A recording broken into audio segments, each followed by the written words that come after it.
important is that I'm getting the exercise done, doing all these things. Is that loaded up? Yes, it is, and it's looking good, looking good. Fantastic. Ha ha ha. Right. Hello, I've been working, well, I've personally been working very hard because I've been, well, to be honest, it seems like I'm doing everything for the GM at the moment, but, hey ho, never mind. Oh, brilliant. My friend has been, subscribe to my YouTube channel. Yes! I really need to figure out how to do some of the, overlays and stuff on here so that people can have a look at my channel. Anyway, right, everything seems to be in working order. Ooh. No, that's a bit off. That's a bit off, I'm afraid.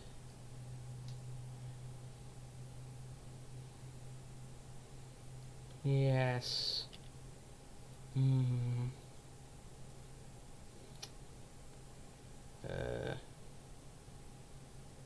That's somewhat better, I think. Yeah, there is the black thing, but... Right, I'm going to have to reduce this. Give me a minute.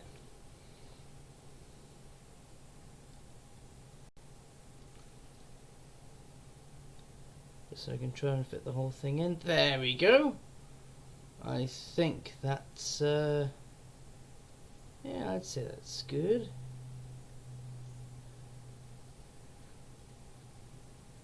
The toe to the centre there. Right.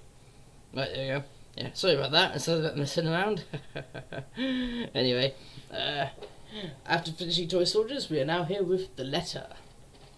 Now, this game, as I put in my description, well, I struggled to put in the description, was that this game, the reason I haven't finished it, despite starting it several months back, is that it's so scary, it makes my arse pucker. And I tried to put that in the bloody thing, but it was like, oh no, your thing might violate Twitch TOS, blah blah blah blah blah blah blah. So originally I said, what was it? I think I said ass pucker, and then backside pucker, and it's just, you know what I mean, basically. This game, I mean, fucking hell. Here we go. Shit. That's the third time I've pressed that fucking button, and it still scares the shit out of me. It shouldn't. It really shouldn't. But it fucking does. The Ermengarde Mansion. Oh yeah, and if anyone said anything by now, I do apologise. I just got the mobile thing up. Oops. There, the Ermengarde Mansion. It was built for Lord William and Lady Elizabeth Ermengarde of Luxbourne, humble ambassadors of peace and beloved by their people. Both were well known for their compassion and generosity, never failing to extend a helping hand to anyone in need.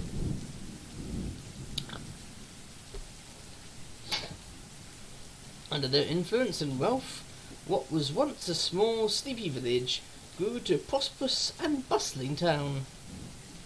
However, the season of joy eventually ended when the good nobles perished at the hands of a great plague. Their riches and legacy were henceforth passed on to their only child, Lady Charlotte Ermengarde. And I think you can tell where this is going. The mansion has stood since the 1620s, a witness to a very long history of joy and pain. After Lady Charlotte committed suicide, the great house was eventually left uninhabited. And that is when it began. Surrounding villages spoke of seeing and hearing unearthly things, of of cries and howls that filled the night, and hearsay of a mysterious woman roaming the hollowed halls aimlessly. Yeah, that fucking mysterious woman. Oh, scares the shit out of me. People who dared enter its walls were simply never heard from again.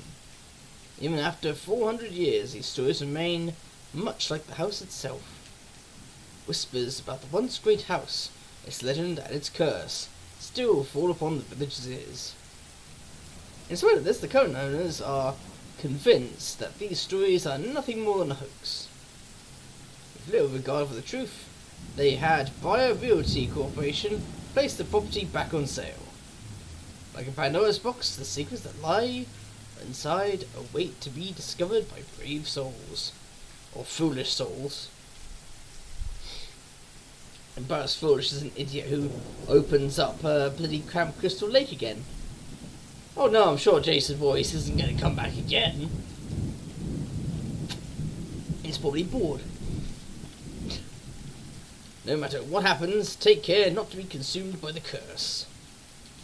Good luck. I was sarcastic as an evil there, isn't it? No, no! Hello?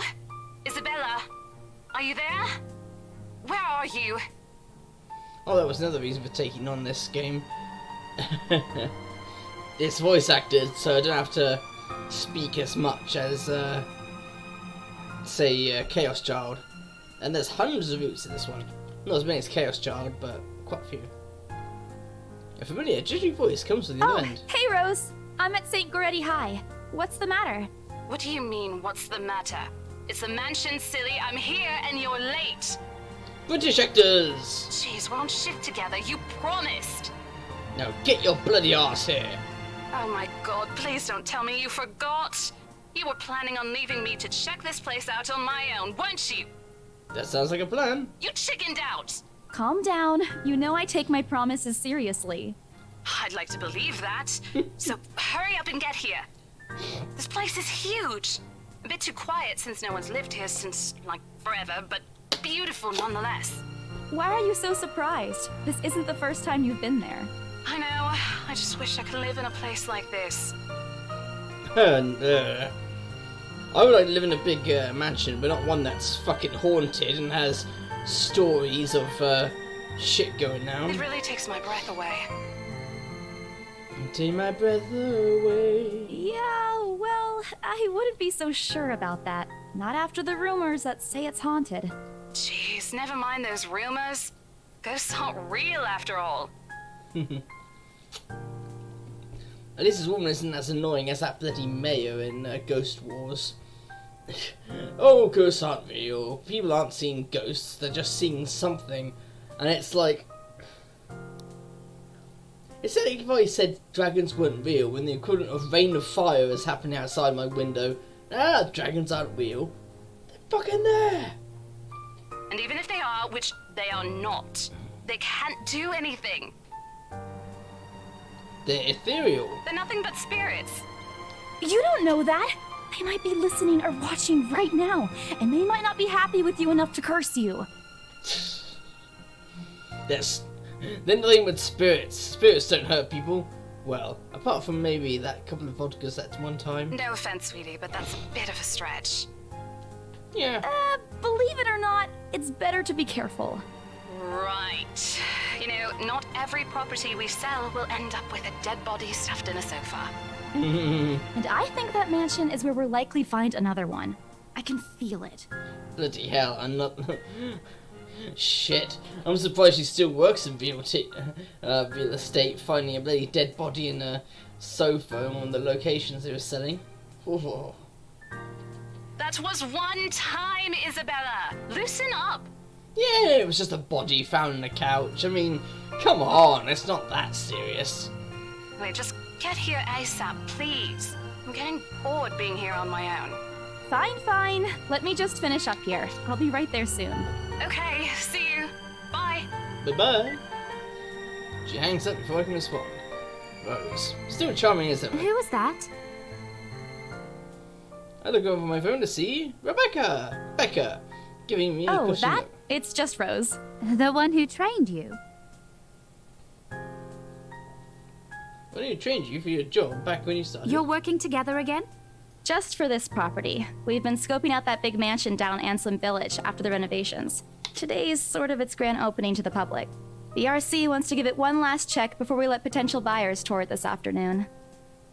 Hold on. Is this the same mansion you've been telling everyone about? You see, the subtitles are not exactly perfect either. Didn't you keep saying how it just gave you the creeps? You actually went there? And you're going back?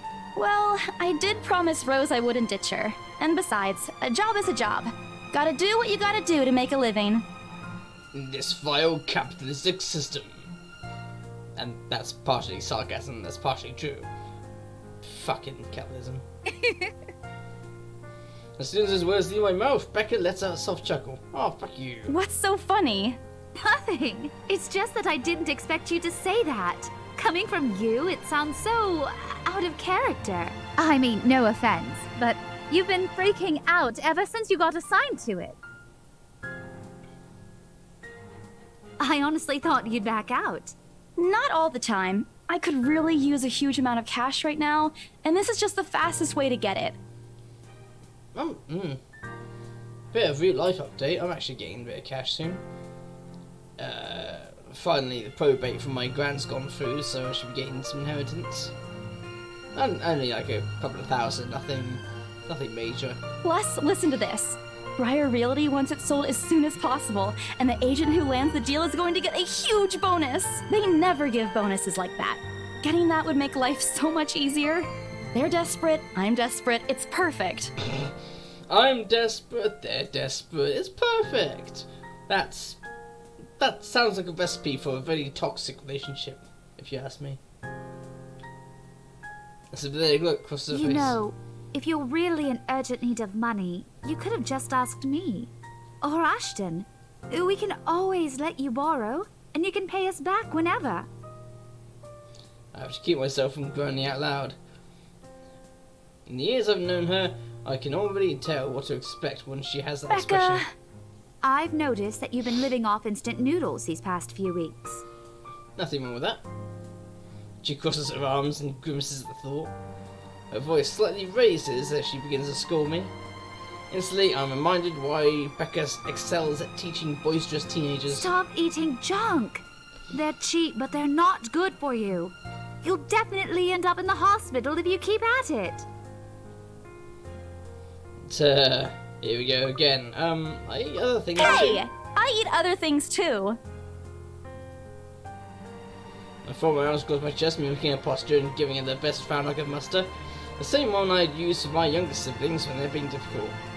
Instead, she only raises an eyebrow at me. That's not going to work on me. And I saw it when you were cleaning your flat last week. The instant noodle cups outnumber everything else. Shit. You're just exaggerating. Did you even see what's in my cupboard yet? I'm not just living on instant noodles alone. I've got canned beans, peas, tuna, ham, and even hamburgers in there. Nah. And that increase of this Rebecca, which is kind of funny. And these are all various characters. And I am Isabella, which is why you can't obviously increase and decrease your own relationship with itself, you know. Bit ridiculous if you could. Everyone knows by the time I get on this whole list, she even went a little green in the last one. Yeah, I bet.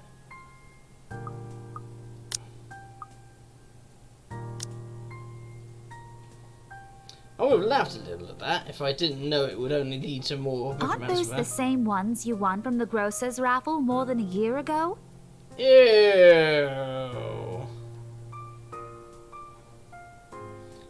I don't eat a burger that's been cooked over... what's the longest one I've done? I haven't eaten a burger that was cooked about over 4 hours ago, let alone... Well, Oh, I sincerely hope you're checking the date stamps on those things before eating them. I don't want a repeat of last year. In any case, those are still not exactly healthier choices, Belle. She shakes her head, possibly laughing at some funny, distant memory. When she looks up, I immediately brace myself for more words from her. Sometimes it's just better to let Becca talk until she's out of things to say. But when she turns her attention back to me, there is only warmth in her smile. What am I going to do with you? She does this more to herself than me, her voice shifting to something kinder, even motherly, if I'm looking for the exact word. I hope you know that it's impossible not to worry about you when you're like this. You don't have to keep eating the same thing. Didn't I tell you before? You're always free to reheat my leftovers. Thanks, Becca. I really appreciate it, but you don't need to keep babying me. You've been taking care of me since after I moved here. You have to take a break sometime. And before you ask again, no. You know I'm not a fan of borrowing money. I'm the same, to be honest. I don't like borrowing money. I prefer to... I don't want to make my own, purchases and things, which is why being unemployed really pisses me off. If I made enough money, I could just, nip a lot of shit in the bud. And I'm not going to ask you to give me what you earned hard for yourself. You and your pride. But suit yourself. The offer stays on the table, though. I don't respond, if only to get her to drop the topic. But I'm pretty certain I will never take an offer. Ever. It has nothing to do with pride. I've seen plenty of times how friendships can take a turn for the worse just because of a few unpaid debts. I don't want something like that to happen between me and Becca.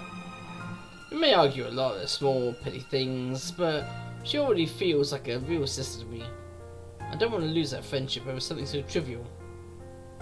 Becca's movements, when she takes a quick glance at something behind me, snaps me out of my thoughts. Enough chit-chat.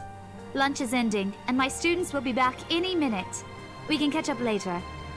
Good luck with your clients. You better treat us to lunch or something if you get that sale. You bet! A small smile, she returns to her desk and begins sifting through the pages of a rather thick history book. She's probably working on next week's lesson plan, or trying at least. Her eyes are distant, and she doesn't seem too attentive to whatever is on the page. As if she heard my thought, Becca starts coughing heavily. Her hand hastily goes to her mouth to stifle the sounds. This is precisely why I followed her here. For someone who makes a habit out of worrying about other people, Becca sure forgets how to take care of herself. You sure you can manage on your own? I mean, you're still a bit feverish. Hush, dear. Don't you worry about me. I'm still a bit feverish, actually. I'll just drink some medicine and I'll be right as rain. I level her with a flat look. She has had a cold for a couple of days now. Something about the strange weather not agreeing with her lately. And despite my advice to take the week off and rest, I found her apartment empty when I dropped by this morning. She even left the medicine her doctor prescribed. Look who's being stubborn now. You shouldn't even be working right now. Seriously, you big baby. I'll be fine. For now, just go to work and stop making that Rose girl wait for you. That booze gal. I'll call you if I still feel bad, and you can come pick me up if it makes you feel any better. She offers me a reassuring smile, and I can only sigh. Why do I even bother? There's no stopping her once she has decided on something. Vita reaches inside my bag to pull out the same bottle of medicine she left earlier. She looks at it wearily when I place it in front of her. Unfortunately for her, this is one thing I'm not letting her have her way. Alright, but don't forget what the doctor said. Drink this on time. I'll see you later, okay?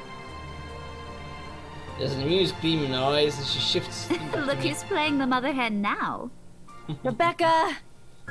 Okay. I won't tease anymore. I'll make sure to drink it, Mom. Before I can retort, she casts another look at the clock. I take that as a sign to finally end the conversation of a short visit.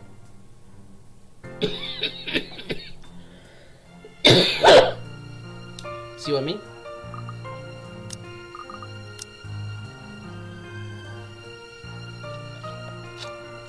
The small waiver, leave her alone to her class and thoughts.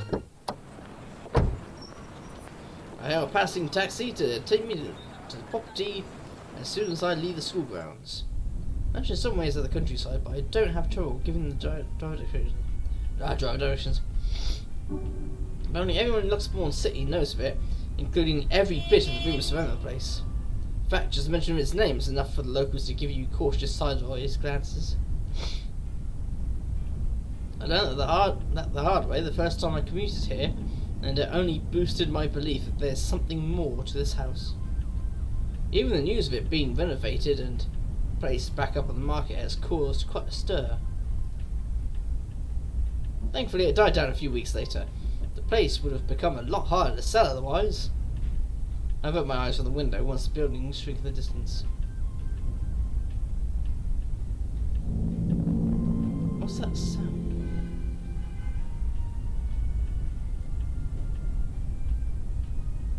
Oh, I've heard that background music everywhere.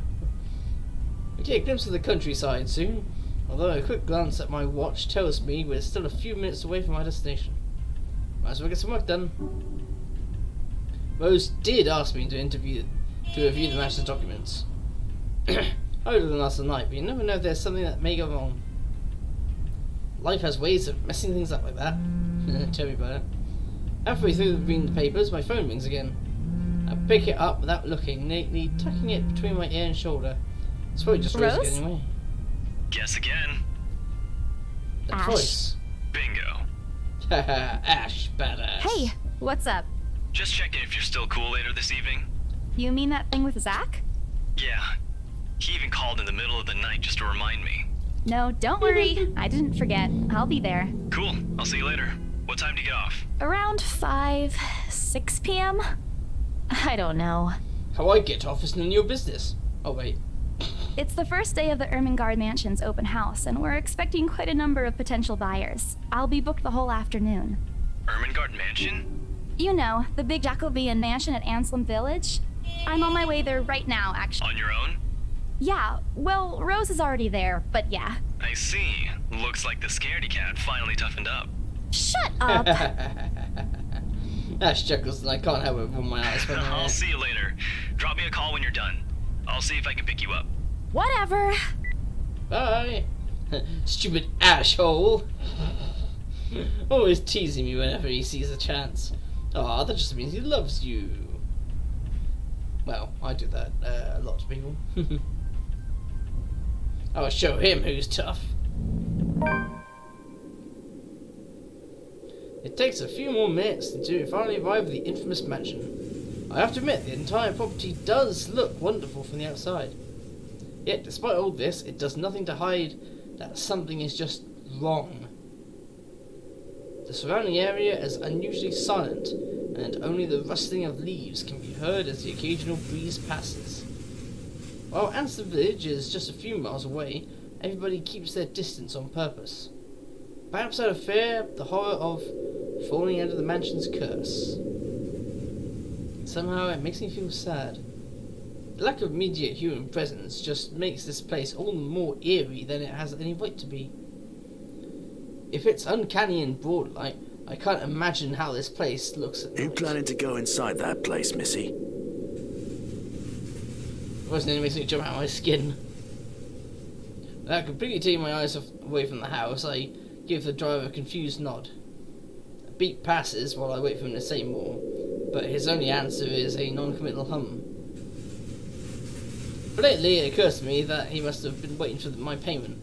I mentally slap myself for spacing out and promptly hand him the fare with an apologetic look. I expect him to leave as soon as I've paid, but there's a hesitation, there's an expression on him, as if something hasn't been said yet. Is there something wrong? Look, Missy, I'm sure you've heard what the people are telling everyone about that place. Yeah, well I didn't. Well I ain't afraid of no ghosts. I can always call the Ghostbusters. Nobody likes to be disturbed when they're at peace, and I'm pretty sure whatever they say is in that house doesn't want to either. I admit they did a good job fixing it up, but there must have been a reason why even distant relatives of the family who used to own the house never lived in there despite inheriting it. No wonder they wanted to get rid of it. Maybe they just didn't like it? Yes, I mean, look at it. It looks like an absolute shithole. You never know. He drives off after, but What he said has left a foreboding feeling in my gut. I breathed out a heavy sigh as I approached the house. After hearing half of the rumours, I expected the conversation to take a turn. But I'm already here. Backing out is completely out of the question. It's not like I have a choice anyway. If I want to get that bonus in commission one way or another, I've got to sell this property. The door is ajar when I get to it, however, while my own copy of the keys dangles uselessly in my hand. Rose must have left it open when she arrived. That's weird. We may be the only people here this early, but I've never known her as someone careless. Entering what greets me inside leaves me gaping. They've cleaned every corner, waxed the floor, dusted the antiques, searched every nook, cranny and crevice, and made it spick and span. All for the sake of making the mansion more enticing to the modern day lords and ladies. Oh, I just realised, am I even... Yes, thank God for that. Because a few times now I've pressed the bloody button on here and muted myself by accident, and then the first few minutes of the stream are me going ba ba ba ba ba. Anyway, it's fine now. But no matter how hard they try, the mansion still looks soulless as ever. I'm not scared. I'm not carrying on a conversation to try and make myself not afraid. What are you talking about? As though it's going to eat you alive. If you ask me, they should have just listened to what other people have been telling them and leave this place alone. Or fucking burn it to the ground and build a new place on top of it. Still use land. So this is world are better left alone. Never to be disturbed again. Rose? Like my penis. Nah, that's a joke. That's a bad joke.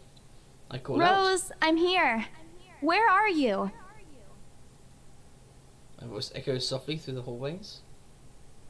Oh, who am I kidding? In a place this big, I don't think she'll hear me, no matter how deafening the silence is. She could be all the way on the other side of the property for all I know. Quickly I reach for my phone and dial her number, but... The number you have dialed has not been recognized. Please check and try again. What do you mean has not been recognised? We were just talking a while ago. Not like she was eaten by the house. Right? Or maybe the ghosts did hear us talking and spirited away? Right? Right? No, Isabella, don't be ridiculous. She probably just wandered deeper in the house and lost signal or something. I don't know again, hoping the contact number this you time. have dialed has not been recognized. Please check and try again. But to no avail. Oh boy. I have a very bad feeling about Rose? this. If you can hear me, please come out. I've got cookies. Come on, Rose. This isn't funny. You know this place gives me the creeps. No answer. This isn't going to work. And that chandelier is bloody creeping me out. This place is big. She could be anywhere. I need to start looking for her. Take a deep breath before venturing deeper in the mansion. Taking some steps forward, I notice something move above the ground staircase. What the hell? Rose? Rose, is that you? Not funny. I'm leaving you if you don't come out. Not coming out, huh? Fine. I'm going. Okay, that's a lie. She's my friend. I can't really leave until I know she's alright. Growing desperate, I try to contact her again. Come on, please give me something. Please, Lord? Yes, finally. Hello? Hello? Rose, I'm here at the mansion. Where the hell are you? She doesn't respond. There's also heavy static coming from her side. I sincerely hope it doesn't get cut off again before I get an answer Rose, from her. come on. Where are you? The moments pass until the static eventually starts to quiet down.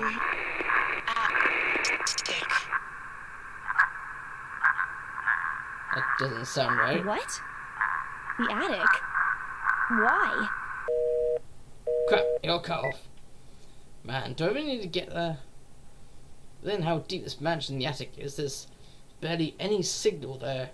No wonder I can't contact her. But why is she there? Out of all the places, she just has to make me go fetch her in the creepiest room of the place.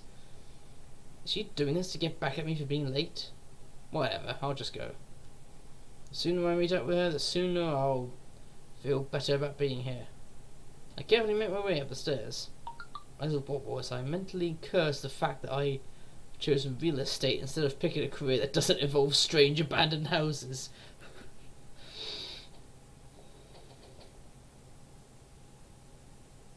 Okay, I'll get back to that later.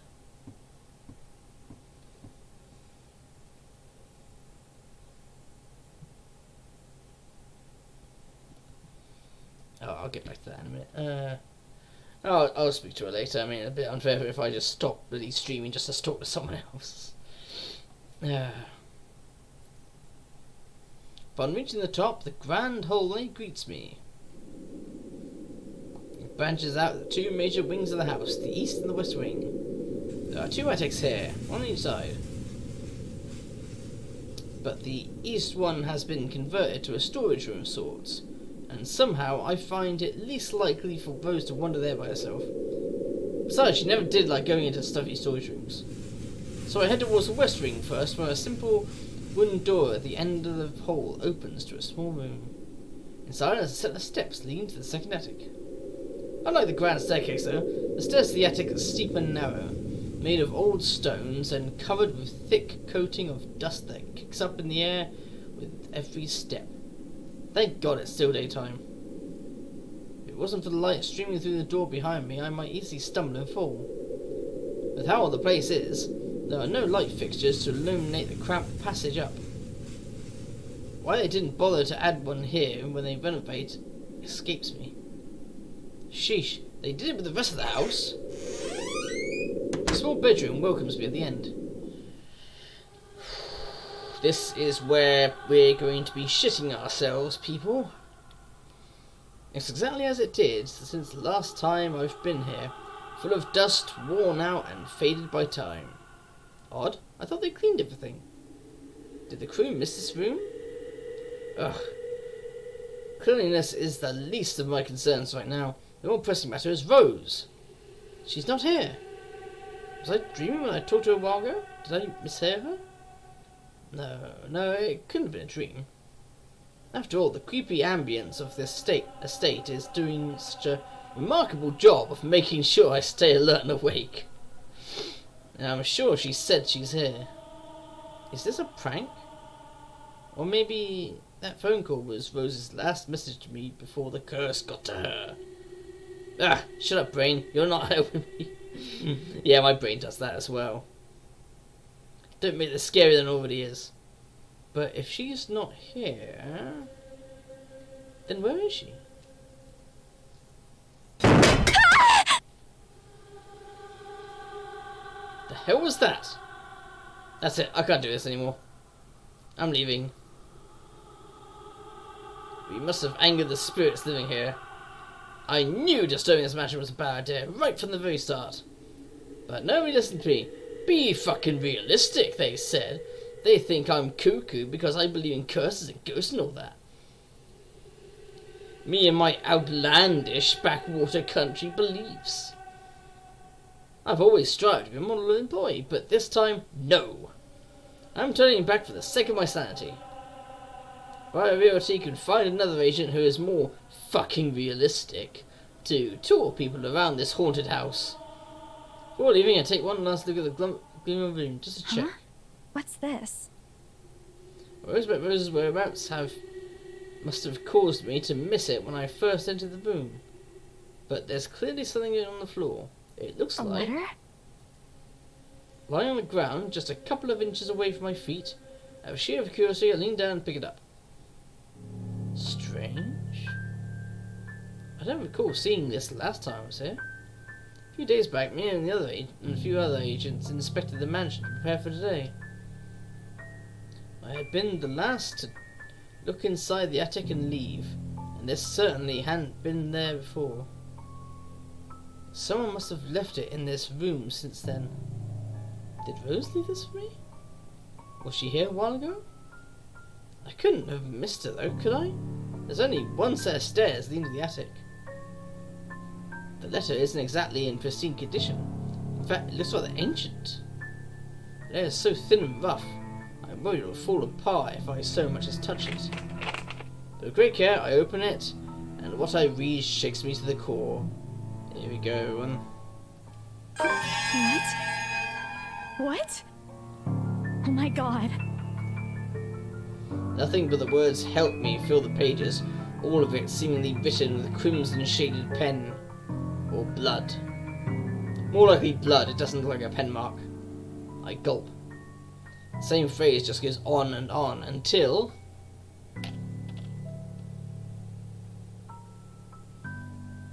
Send this to 5 people or else. Or else what? Or else what? As quickly as I can, I scan the back of the paper and pin in the envelope to make sure I'm not missing out on a second page. But there's No. nothing. Oh, please, no. Goddamn ghost and the chain letters. No, I do not want to send money to the Prince of Nigeria. My hands tremble as dread creeps over me. The room is suddenly getting colder. I need to get out of here. Throwing the paper in half, the sight that greets me next has me frozen on the spot. A pair of blood-soaked feet enters my field of vision, covered in gaping wounds, with skin eaten away to reveal flesh, bone, and all manner of things one isn't meant to see. Here you go, everybody. Anyone with a foot fetish? I apologise for you vomiting right now. It's too much. All of this is too much. I want to cry, call for help, but the words catch in my throat. Even my feet won't move, completely paralysed out of terror. Oh, please help me. I can't. Yeah, I did both things in this one originally. I can't remember which one leads to death, but I'll do this one. I need to face it. Whoever, whatever those feet belong to, I must face it.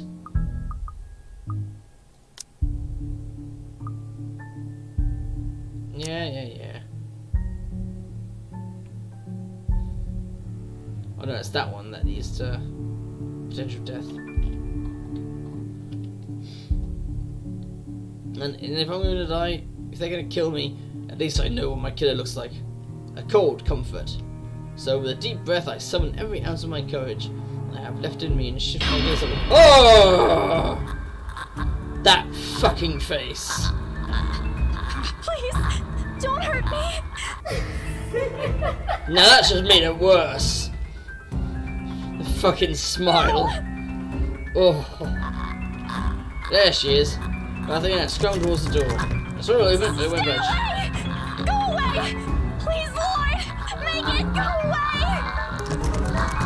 Right now, why won't it open? My heart sinks as reality dawns on me. I'm locked in, not doing that thing. Let me out! Lord, please, let me out! Slowly approaches me as I wrench the doorknob finally back and forth. Shit.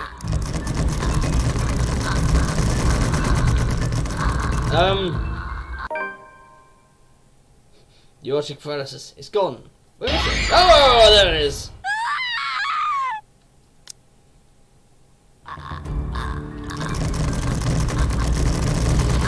No, I'm tapping it, you bastard.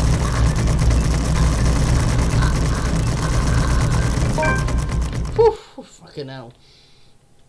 Grasp the nettle. Thanks. The door finally swings open and I couldn't be happier. Wasting no time, I leap out the door and don't look back. My feet pound against the floor in rhythm with a loud, fast beating of my heart. By the time I run past the hallway, I find myself atop the grand staircase. My chest feels so tight it's going to burst.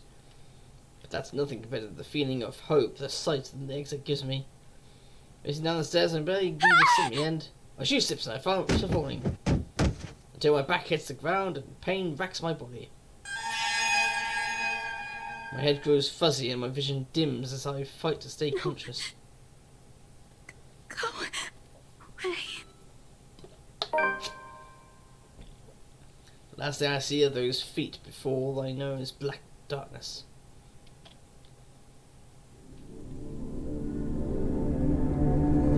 fucking letter.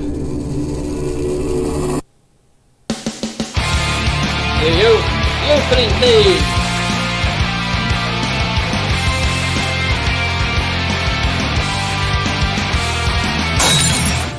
Write off your loss, send letters goodbye. I won't forget you, though your life fades away as I wither in this world filled with regret. Hold my hand and leave. Please don't leave me be.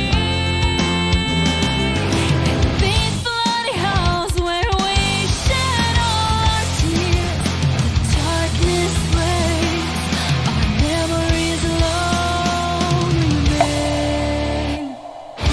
I reach out beyond the curtain black. I'm in too deep, so this letter I write. I want to be free, together by your side, and spend eternity in this lonely place we call home. You're all gonna die. Oh god, that character's returned. And yeah, this was a mobile game originally. That's why it's Yang Mobile, I believe. I could be wrong, but I think that's the point. Yeah. A buzz breaks the silence. I start to rouse, pulled into consciousness against my own will. I've never felt this tired before. I just want to sleep, but the instant buzzing, poking and prodding isn't letting up. My own mattress may not be the comfiest place, but that doesn't make me any more eager to wake up. 5 more minutes, Becca. I swat away at what is nudging me persistent on the other side. Can I just get a few more extra minutes of sleep today? I promise I'll work hard once I'm up. A hand lightly taps my cheek and something cold is suddenly being pressed against the back of my head. An icy sensation slowly spreads through the area, giving me an uncomfortable feeling. Isabella? Isabella? Gosh, can you hear me? Isabella? The fog immediately lifts from my mind. The moment I recognise the voice, and my eyes snap open. There, looking down at me is Rose. Another woman loiters behind her, but my attention is too focused on my co-agent to even ask why there's someone else with her. Rose's posture just screams worry, although she's keeping a straight face, or trying to at least. I can't help but feel bad for making her fret. A wave of dizziness washes over me as soon as I try to get up, forcing me to lie back down again. Luckily the feeling subsides after a few seconds, until only a mild throbbing somewhere at the back of my head remains. With a little assistance from Rose, I push myself upright. She hands me an ice pack and gestures for me to press it, where I suspect a small bump has already formed, with a light ache in the back of the area. Alright, Isabella, where are we? The Ermengarde mansion. Why? Ow, my head. And the date today? October 21st? Rose. Last one. Can you count to 15 in reverse order? 15, 14, 13, 12 teen. No, that's wrong. Why are we doing this? She's just checking if your injury is in any way serious. This time I curiously regard the woman standing beside Rhodes. It's impossible to overlook her, what with the way she towers over us. Oh, Retro, you've missed one of the parts. The scariest fucking part of the game. Well, one of the scariest fucking parts of the game.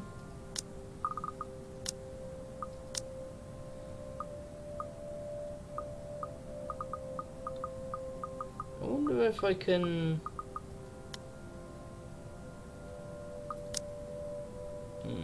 Damn it. Anyway, how are you doing, Retro? I'm saying you missed one of the best parts. I've saved it, so let me show you what part we want to see. Oh, I can't bloody show you the... Ah, here we go. This part. Ah! That fucking image. Then after that one, when she changed her face to this. God. Fucking creepy. Let's get back. Doing well, doing well. As stated in this video's description, it's yeah, stated in this video's description, this game makes my arsehole pucker because Jesus, did you see those images just now? Oh God. Anyway, so once we look at the way she towers over us, and the other thought Rose was already tall. Who is she anyway? One of the main cleaning crews? But with how primly dressed she is, I don't think anyone would want to clean a suit. It's an expensive one at that. The gloves alone must have already cost a fortune. Yeah, that is horrifying, those fucking images, aren't they? Jesus. No, if I move the thing to... Oh, never mind. Her eyes slowly shift between me and Rose, considering us with an almost unreadable expression, before finally fixating a sharp gaze on me. And those are only a few of the images in this retro. You'll be able to tell from my screams when the more horrific things appear. I played this game a little while ago, ages ago. But to be honest, I never returned to it because, well, I'll admit it scared the shit out of me. So a lot of this is going to be retraining all ground, but I'm fine with that, especially if my screams can entertain anyone, that's fine. I can't help but form my eyes perspectively over myself as she does so. She may be far from the cleaning crew, but she certainly looks like our supervisor during evaluation. Just do it, please. I am both wearily, but recite everything as she has asked. Rose releases a breath of relief once I'm done. You scared me for a moment there. I was about to call for an ambulance. Are you alright? Exasperation soon replaces a dull ache. The memory's a little fuzzy, but the attic? And There was someone, Rose. In the attic. Someone? You mean a client?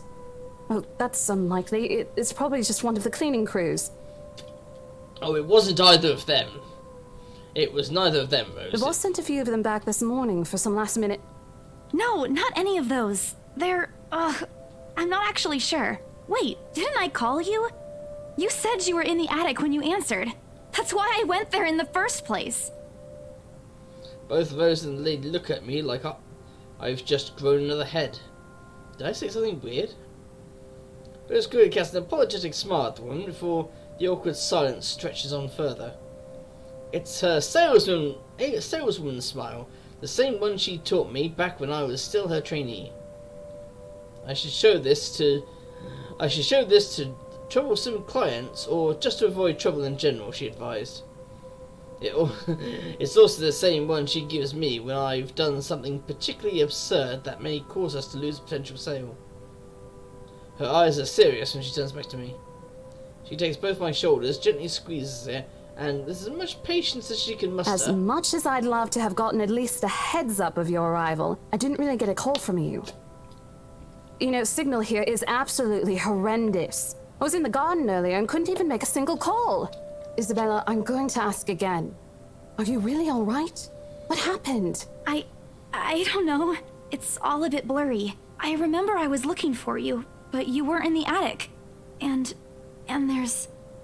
whoever it is. Then I must have tripped on a rug or something on the way down. Oh no. Do you think someone came in while you were out? You left the main door open. We are so going to get into big trouble if something gets stolen, Rose. Perhaps it is a concussion.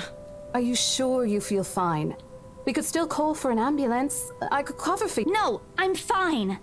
I'm okay, Rose. I can work. Also, as you weren't here earlier, Retro, Isabella and Rose are realtors for this house.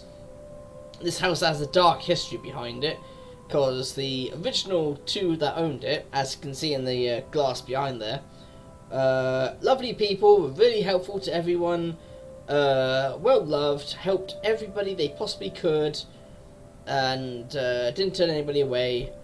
When they died from the plague, their daughter took over.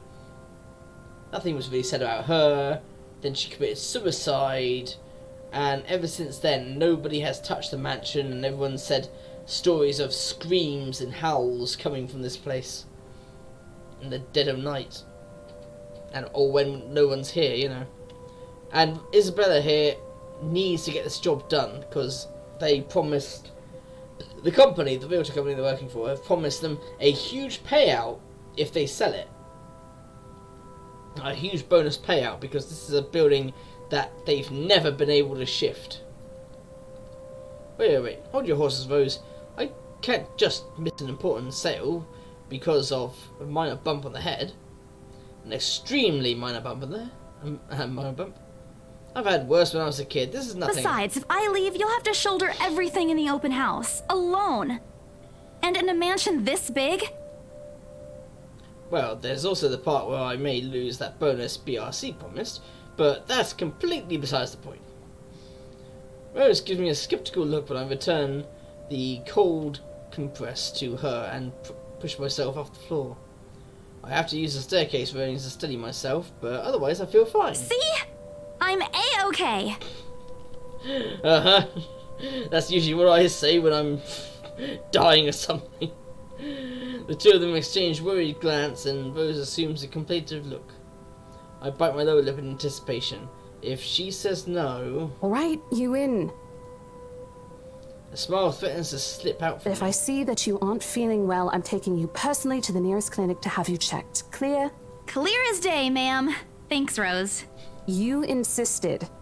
But remember what I said. First sign of you looking not okay, and we're off. No questions asked. It's just a small bump. Don't worry. You shouldn't downplay these kinds of things. It could be a serious injury for all we know. Suddenly a small cough sounds against the walls of the foyer, interrupting our banter. The woman is looking expectantly at the two of us, her stare making me shrink back a little on myself. She isn't really intimidating. Well, she is. But not in the scary, negative way. Far from it, actually. Her demeanour simply commands an air of sophistication and respect. In a different world, a younger me would have probably wished to be like her.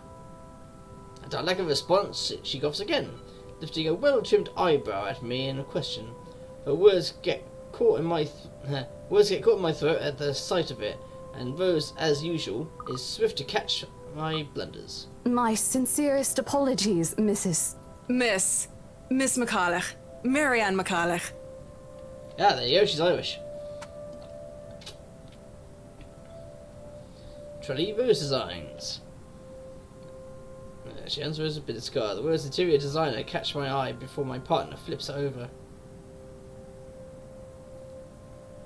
Oh, probably someone interested in the mansion for its 17th century influences then?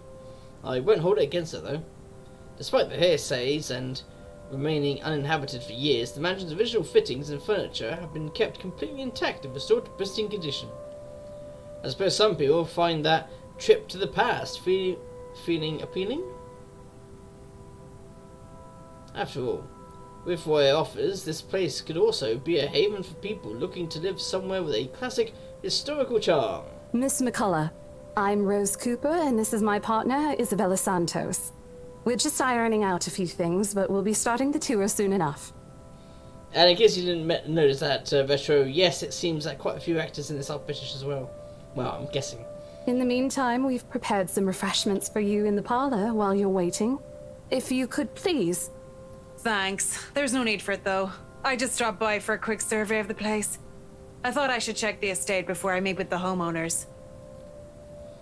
Rose's confusion is impossible to miss when she glances at me, and I return it with an equally perplexed look. I guess I better judgment. I blurt out the first question that comes to mind. I'm sorry.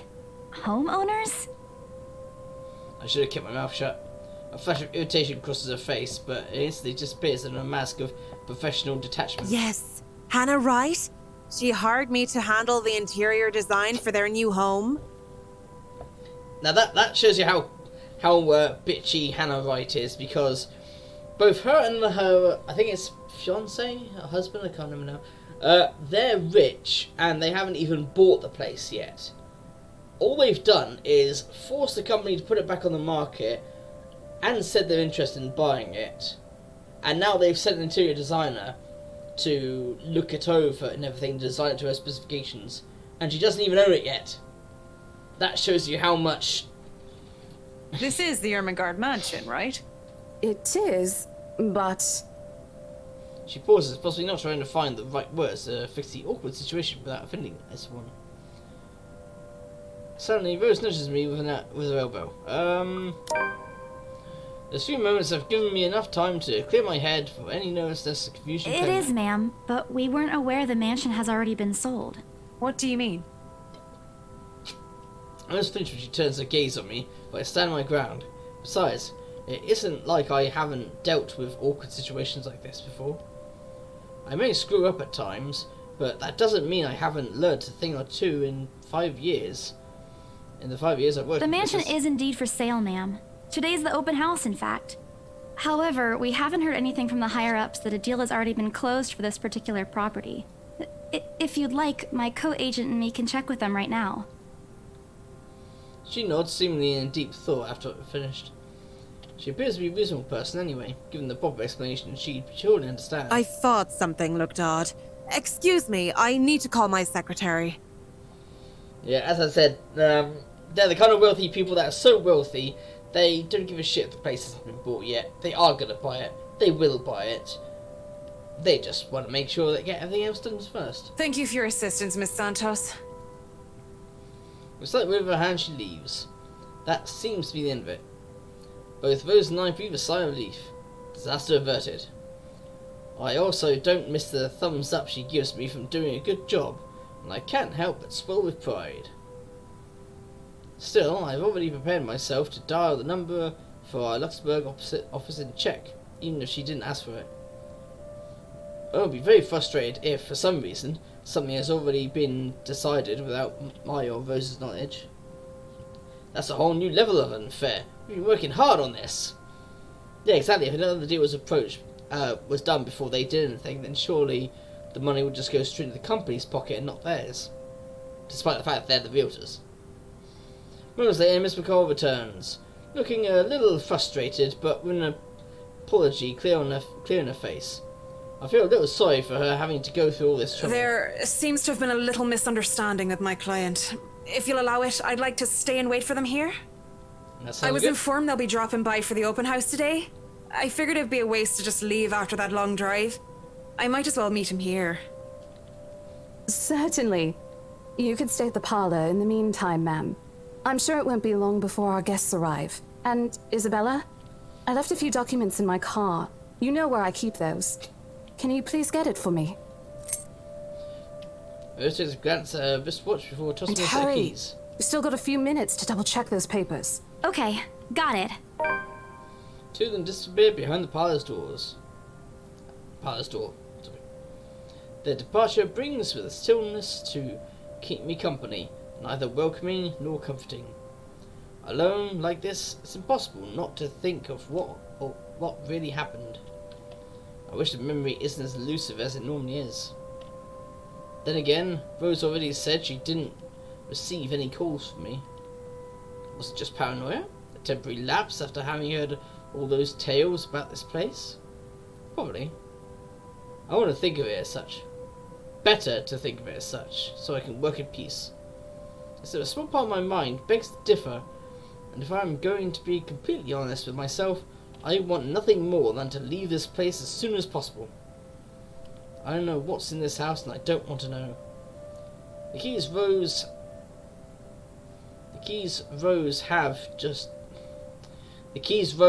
has just handed to me dig into my palm. Its jagged edges creating shallow ridges on my skin from how hard I've been clutching. It's a reminder of what I still need to do and why I've taken this job in the first place. Taking my blazer closer to my body, I exit the house to get what Rose has asked me. Just a few more hours, Isabella. Sell the house, get the money. Oh shit! Yeah, it would have to be covered in blood like that, wouldn't it, for a split second? Jesus. A flock of people have already gathered in the mansion's front yard by the time we officially open the doors. I'm not sure whether it should feel baffling or underdressed, standing in their presence. Men and women of wealth and status, all dressed to the nines in fancy suits and lovely dresses of varying colours, compose the medium-sized crowd. Their necks, arms and fingers are adorned with silver and gold, glinting in the afternoon sun. Some even have ridiculously fancy feathered hats on their heads. Bloody hell, is this the ascot? I really hope there aren't any magpies living nearby, like in the stories. Those birds will have a field day in this. Well, if you left the gems on the floor and did nothing with them, then yeah. But most of it stops as Rose calls attention. They don't look too pleased at being ordered around, but what can they do about it? Ladies and gentlemen, I'm Rose Cooper, and this is my partner, Isabella Santos. We'll be taking a tour of the mansion in 2 groups. Please make sure you filled up our sign-in forms before joining a specific group. I just had a chuckle because I was just imagining the typical kind of wealthy assholes. When I mentioned the name Isabella Santos, there's probably some people that were going, one of those people. They actually work, do they? I thought I only heard of those sort of things in stories. Or some other racially offensive term. Those who want to look around the first floor, please follow my partner. I'll be guiding the ones who wish to see the ground floor. Yep, see, that's how you say it correctly. In England, the ground floor is the floor that you enter at the ground level. The first floor is the first floor above that. I know in America it's confusing, because in America the first floor is the first floor you come onto. So it gets confusing in, especially in certain video games where they say first floor and you think, is that floor or that floor? That's just a minor gripe I have. Bloody monitor's dirty. Never mind. Hearing this, if you wonder to me, they are mostly old ladies who seem daunted at the idea of climbing all those stairs. Miss McCall also joins our group, but what really catches my eye is the elegantly dressed pair she approaches. It's so nice to finally meet you! When Chief Inspector Lee mentioned that a famous interior designer is in town, I knew I had to get you! Your confidence in my skills is very flattering, ma'am. I'm sure you won't disappoint, Marianne. Oh, you know each other? That guy with the blonde hair sounds like he should be Hannibal Lecter. I ate his liver with a Chianti. I can't quite do it, I'm afraid. Not at all, ma'am. You mentioned something about a Marianne on our way here, darling? Oh, yes, I think I did. They must be the clients she was talking about. I might have seen their faces somewhere before. Some magazine? Or television? I can't quite remember. Was there some buildings have the ground level labelled as G instead of 1? Yeah, that's what I mean. G is in ground floor. Maybe it depends on who does it. Normally, because I've always heard in America they say first floor. But then again, most of our guests have likely ended up on the news, one way or another. I wouldn't be surprised if these two already have. For people who are popular though, they aren't dressed as loudly as the others, and in their simplicity the couple stand out. The woman in particular is stunning enough to turn the heads of most people in my group, especially the men with wondering eyes. The guy standing beside her doesn't seem to mind though. And if I'm going to be a bit bold with my assumptions, I'd say he's basking in the attention. Both of them, in fact. I'd think they are brother and sister if it wasn't for their public display of affection. Hey, come on. These people are blue bloods. They might actually be related. The matching rings on their fingers just cement the fact that they are indeed a couple. Whatever. Couple or not, what's important is we get this deal closed before the current owners can even think of cancelling this listing. I just hope one of the people in my or Rose's group is brave and generous enough to buy this mansion. And so, with papers in hand, I lead the way. when they aren't whispering amongst themselves or going ooh and ah over one thing or another, they ask questions. From how the restoration process went to the history of the place, I answer them more than happy to talk about the art pieces and architecture mostly. However, I'm careful not to mention anything about the urban legend. Obviously. Not a good material for sales talk, even if the entire population of Roxburn knows about it. Some of the furnishings here are actually the 17th century originals, all of which have undergone a painstaking restoration process just to return its original beauty. Even the glass thing. Colorful ones. Oh, I don't know, but you get the idea, I hope. Especially that one, ma'am. It is said to be a gift commissioned by the fiancé of Lady Charlotte Ermengarde. The mansion's current owners have specifically requested that the restoration crew take great care in handling it. It's a priceless work of art and the most distinctive feature of the mansion. By the time I stop talking, attention is already elsewhere. Of course it is. Isn't this place wonderful, darling? I told you it's not a total waste of your time. I don't know. Isn't it a bit too small? We might have to break a wall down to have more room. Well, I think it is just right. Don't you think so, Marianne? It is splendid, ma'am. But isn't it a little too early to make plans when no deal has been signed yet? Never mind that. It isn't going to be a problem. We've got a wonderful legal team to handle everything. See what I mean? Like bloody Trump, like people like Trump, you know. Start taking notes, though. I think I've got a few things I want changed before we move in. Although, at least unlike Trump, they didn't force the bloody owners and the builders and shit to get paid about a quarter of what they were owed. Because their conversation gets lost in the chatter of their companions. I don't want to make any assumptions yet, but their sheer interest is enough to give me some semblance of hope. Oh, please, please, please let these guys be the one. Eventually our group reaches the kitchen. Much of the rest of the house, a great deal of effort has been put in to retain the room's classic appeal.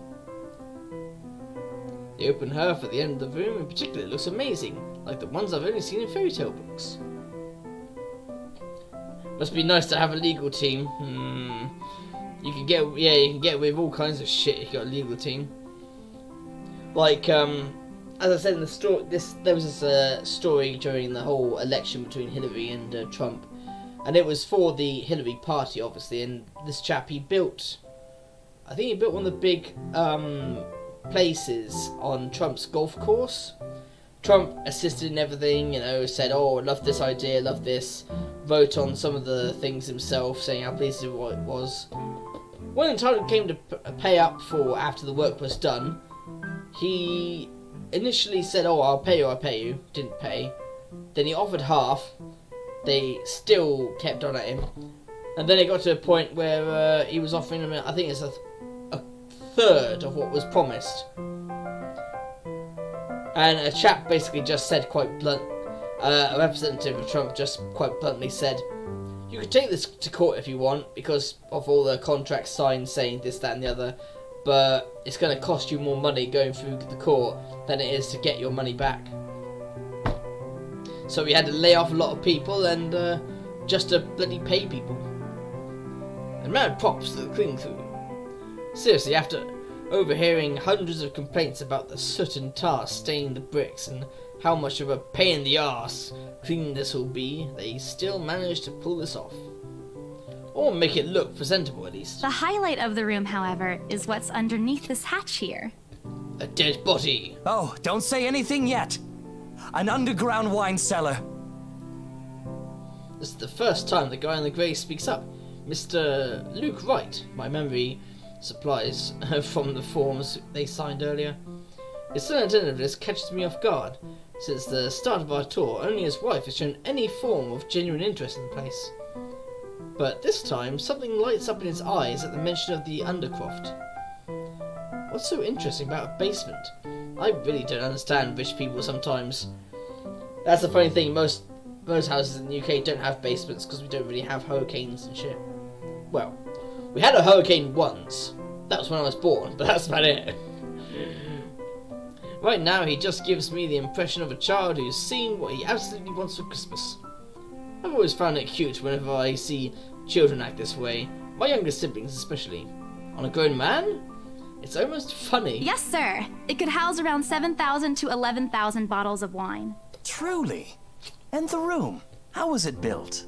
The bricks that were used to build the cellar have been carefully picked for the purpose of maintaining and preserving a constant temperature and humidity in the room.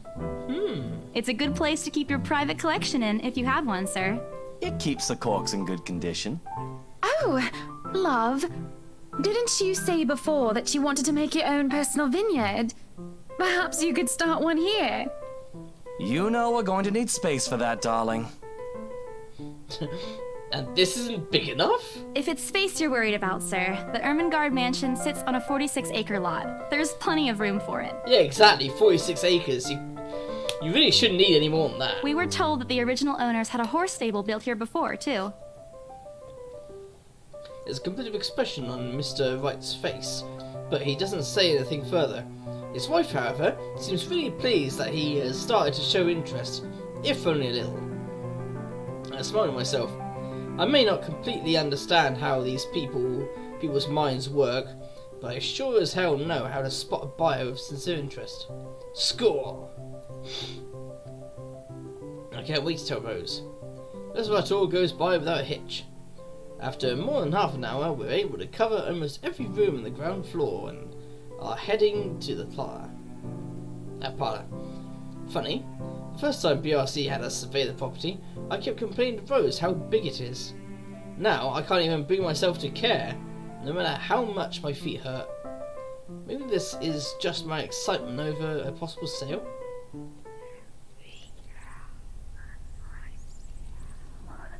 Can you hear that voice now? Listen.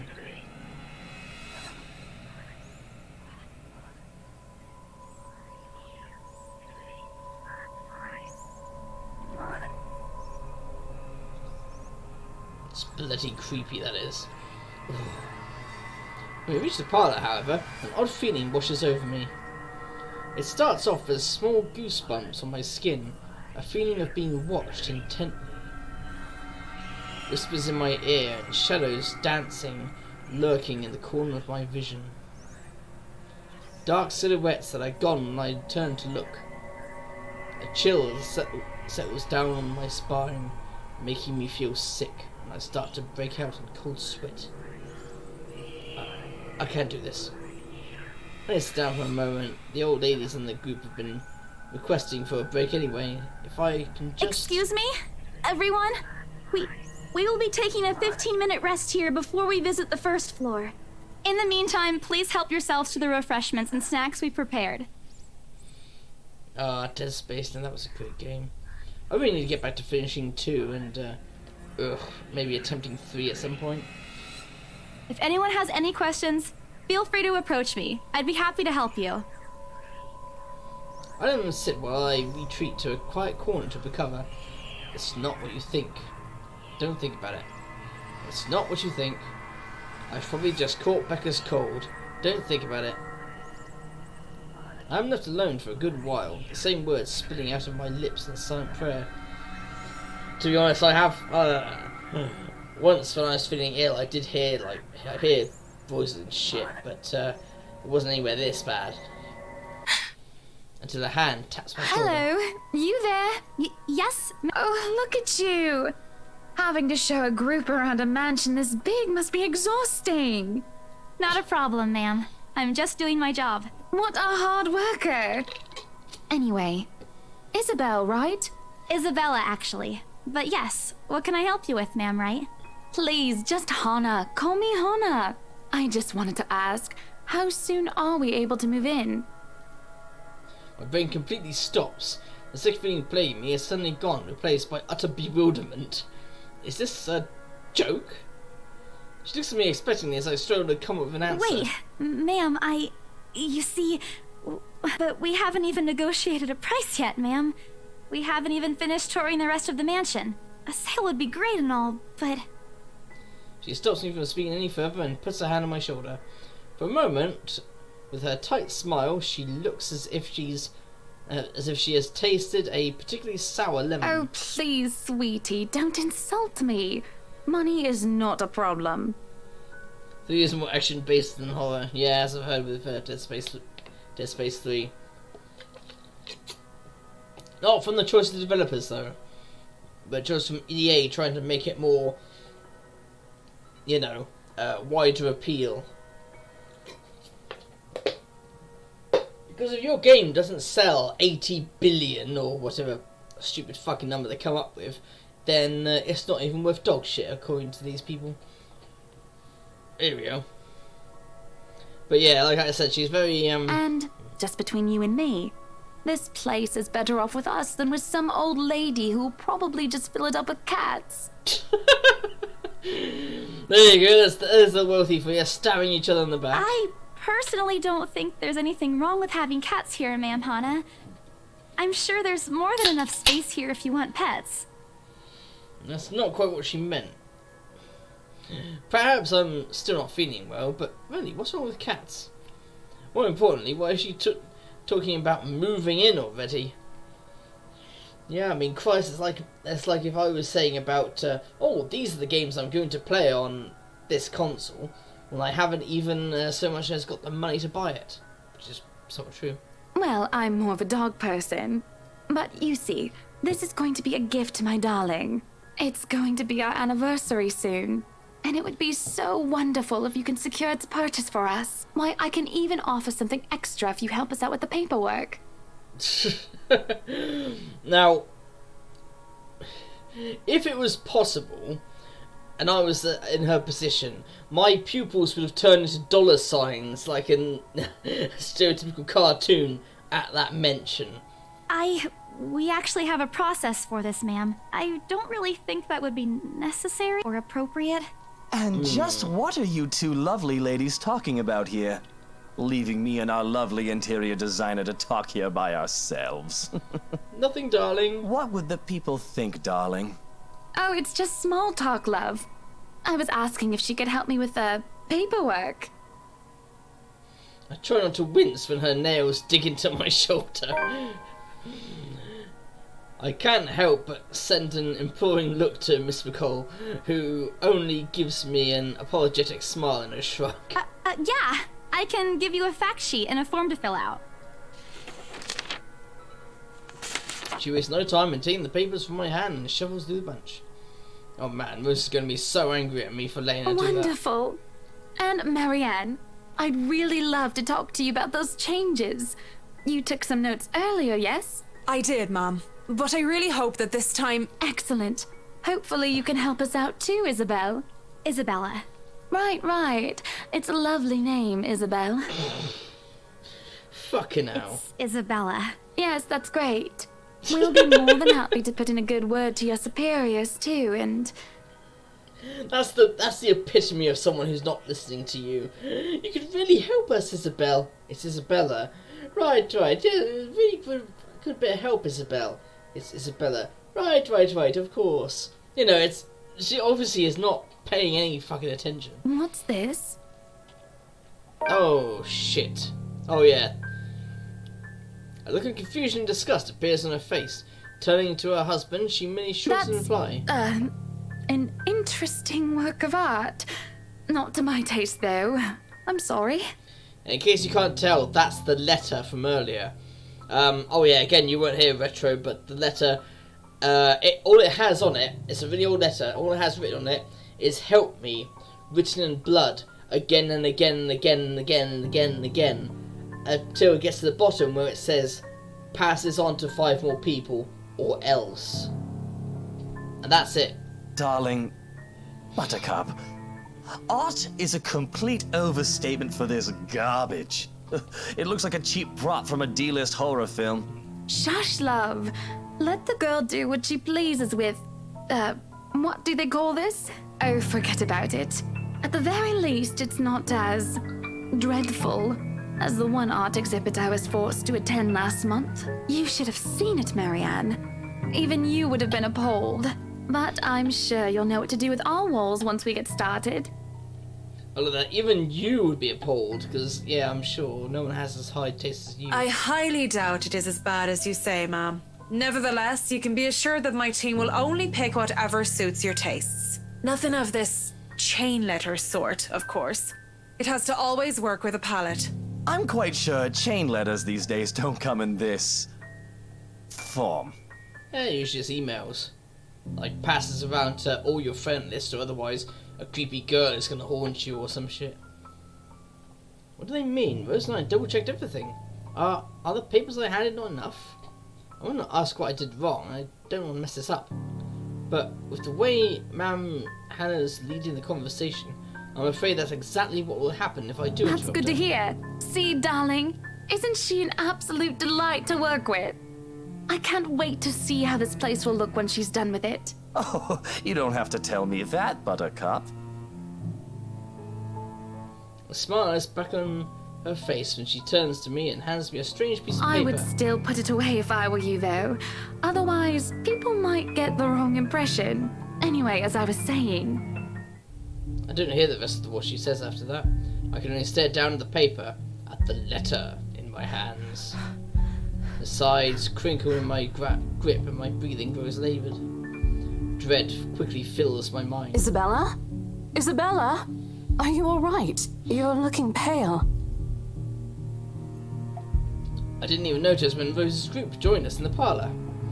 I want nothing more than to... I want nothing more to say, no, I'm not alright. I want to leave this place, because I remember everything as clear as day. This letter and the woman in the attic. It's real. The letter. I'm sorry, I didn't know. I'm careless. I've been so careless. How do I even tell them that without looking like I've gone mad? I can't remember what I did here. Not sure the letter. I think I went with don't show letter. Rose. Words are stuck in my throat. I won't tell her, I really do. But is she going to believe me? She already dismissed me earlier. It's a concussion, she said. It's not. There really is something in this house, in that attic, in that letter. It's going to go over after us. Please, believe me. Dear me, is Isabella alright? It's Isabella! Ma'am Hannah's voice breaks through the haze, beginning to cloud my mind. Rose is looking down on me, etching her features. I didn't even notice when she removed the wrinkled paper from my hand and pushed me down to sit in a nearby chair. From the edge of my vision, I can also make out Miss McCall asking a passing food server for a glass of water. Through it all, Mr. Wright stands to the sidelines. Although curious, he appears more inclined to watch the scene than help. They are all as likely to believe me as Rose does. To everyone, whatever's in this house is just a hoax. A cautionary tale for children. Isabella, do you need me to call that ambulance? She offers me a drink, but I push it away. I need to get out of here before I cause an even bigger commotion. Clear my head, take a breath of fresh air. Anything to get my mind off things. No one is going to believe me anyways. I'm just feeling a bit out of it. Excuse me. I'll be back. I just need to catch my breath. Bowing my head, I mutter a quick apology and gather my things to make a quick exit. Doesn't matter if this place is haunted or not. I've caused trouble and Rose can be quite unforgiving of behaviour like this. I'm almost at the door when she catches up to me. Isabella, wait! The apprehension must have been quite obvious on my face because her expression instantly shifts to something gentler, eyes softer, a fond smile spread on her lips. I'm not angry. I know. I'm sorry I ruined this for you. Come on, you didn't ruin anything. It's not like we haven't ran into any problems before. Oh yeah, and something else you would have missed, Retro. Earlier I mentioned that apparently Rose and Isabella's last gig, they found a dead body in the sofa. So their assignments are not good. If we don't get a deal today, we can always try on a different day. And look. She hesitates, completely trailing off, before shifting her gaze down to her hands, a small gesture to stall. Her fingers are fiddling with a piece of paper folded up. It's the stupid letter again. My hands stiffen when she gives it back to me, but I take it, nevertheless, more as an automatic response than any desire to have it back. I'll throw it away if I can. But I have this nagging feeling that, one way or another, it'll find its way back to me regardless of what I do Rose, about it. this is... You have to let them know about... I know you want us to get this sale so badly. And we've made a lot of plans on how to go about this. I mean, who wouldn't? This is the first time I've been assigned to a property like this. I've sold plenty of houses before, but nothing like what we have here. It's a beautiful house. I'd love to get one of my own if I ever win the lottery. But I think... Look, here's the thing, Isabella. If we are going to do this, work on something, I don't know, this big, I need you in top shape. And the way you are now... What? Wait. No, I can still work. I just need to get myself together. That's what you said earlier. I let it go because I thought, hey, it's your own body and you should know more than anyone how you feel. Agreed. But after this, I really think you should take a break. You're kicking me out? No, I'm not. Look, all I'm asking is for you to take a seat somewhere I can see you, and let me handle this for now. You're clearly not yourself, and I honestly could use some time not worrying when you'll fall over or not. The day's not even over, and I'm already feeling the stress. Please, humor me just this once. She clasped her hand together in front of her, eyes pleading for understanding. And I do understand, to some extent. That doesn't mean I'll feel any less awful. Whether myself at the unlucky turn the situation has taken, or for her, I don't really know. I promise I'll give you a full report of what happens after. I'll even let you take the lead tomorrow. Fine. Okay. I'll step aside for now. You're upset. A little, yeah, obviously. If it's any consolation, I won't tell the boss about today. You know how he is. Please don't. I don't want a repeat of the lecture I got during my first assignment. He called me a noob. And I don't even know what that means. Who in the realtor company would, in the real life world, would call someone a noob at an office or something? You ever had that, Retro? You ever had a boss who like insults you on your first day and calls you a noob? Maybe if you're playing a game or something, but... At the memory, we both burst into helpless giggles, earning us strange looks from the guests milling around the door. Talking and laughing like this is easy to forget any mishaps that happened. Little things to learn to appreciate, I guess. Are we good? I'm still not okay with it, but most is the point. It's better for me to step out of this one. I won't be able to help you anyways if I keep getting distracted like this. Maybe I'll just take a walk outside or something while I wait for you to wrap things up. Please, just stay put. I insist. I'm not an invalid, Rose. You clearly have not seen how you looked earlier. It's not that bad. Color hasn't even returned to your cheeks yet. Just stay here, all right? Don't even think of going anywhere. Certainly not the attic. Let me finish what I'm doing here, and then I'll take you back to Luxembourg myself to have that minor bump checked. At least wait for me to call someone who will fetch you, okay? Okay. She's gone before I can voice one word of complaint. Left with nothing else to do, I found myself drifting back to the foyer. A few visitors linger in the area, some merely enjoying the afternoon sunlight streaming through the stained glass windows. Others can be seen admiring the priceless antiques decorating the room. A group of elderlies gather some ways across from me, is occupied in a friendly banter about which one would cost more to buy. A little argument here, and occasional laughter and teasing there. I smile at myself. The conversation reminds me of what I've been missing these past few months. Rose is probably right. I do need a break. Maybe this afternoon's hangout will help. Speaking of, I should call Ash. It's a few hours early from what I've told him, but he did ask for a call once I'm done. Besides, I don't have a ride back. He offered, so I might as well take it. Or bribe him to give me one. Not that he'll ever accept the latter, personal convictions and all. Honestly, if there's something I find admirable about him, despite his tendency to annoy the hell out of me, it's that. Well, whatever way works. A free ride is a free ride. There's Rose's offer too. But despite what she says, I know she'll be busy for the rest of the afternoon, especially without me assisting. Bothering her for a favour as small as this is the last thing I want to do now. A couple of minutes and a few prayers asking for a decent signal later, the call finally connects. What's up, I'm Ash from Deluxe City. Baggers, watch out, can't beat me. Looking for trouble? Better not lie. I'm a cool dude, pretty fly for an Asian guy. Sup, I'm Ash from Deluxe City. Baggers, watch out, can't beat me. Looking for trouble? Better not lie. I'm a cool dude, pretty fly for an Asian guy. Sup, What? I'm Shit, Ash how from loud is this thing Deluxe even? City. Baggers, watch out, can't beat me. Looking for Sharp trouble? ringing fills the Better entire not hall, lie.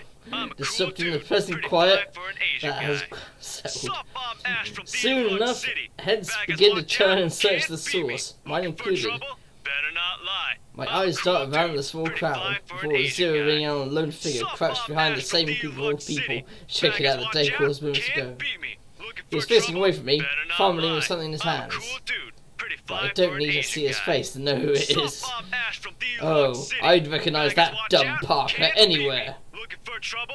Not Better bothering to not end the lie. call, I I'm a marched cool towards dude, him. pretty fly for After an what happened Asian today, guy. I'm really Sup, not in the mood to do I'm Ash this. Of all the times to... City. Baggers- Ashton Frey! Who the hell makes a personalised kind of...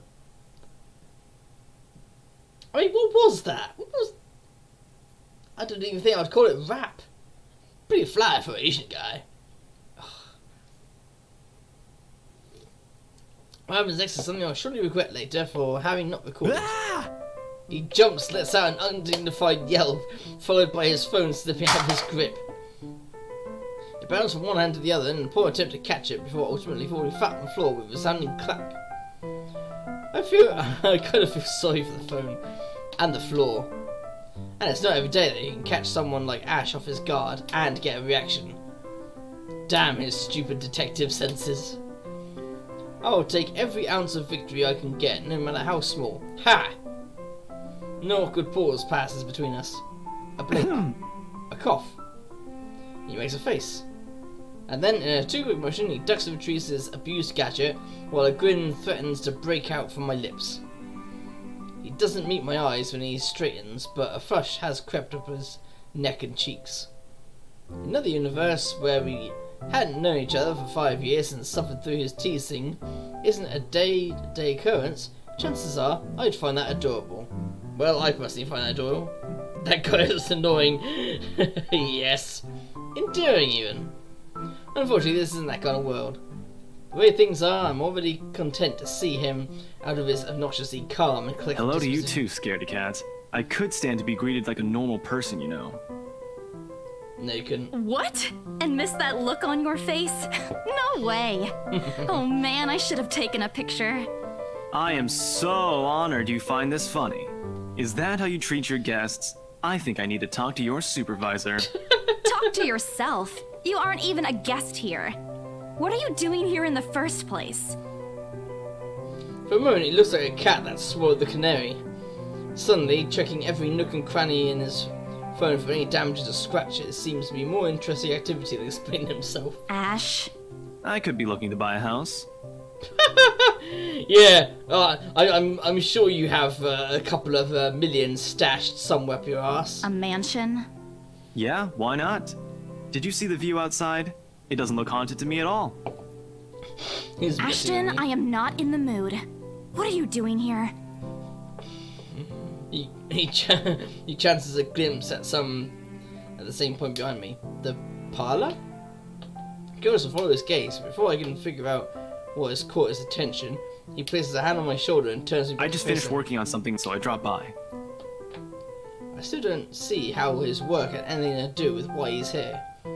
At my confused look, he drops the hand resting on my arm, like he has touched something particularly hot, and casually rubs the back of his neck.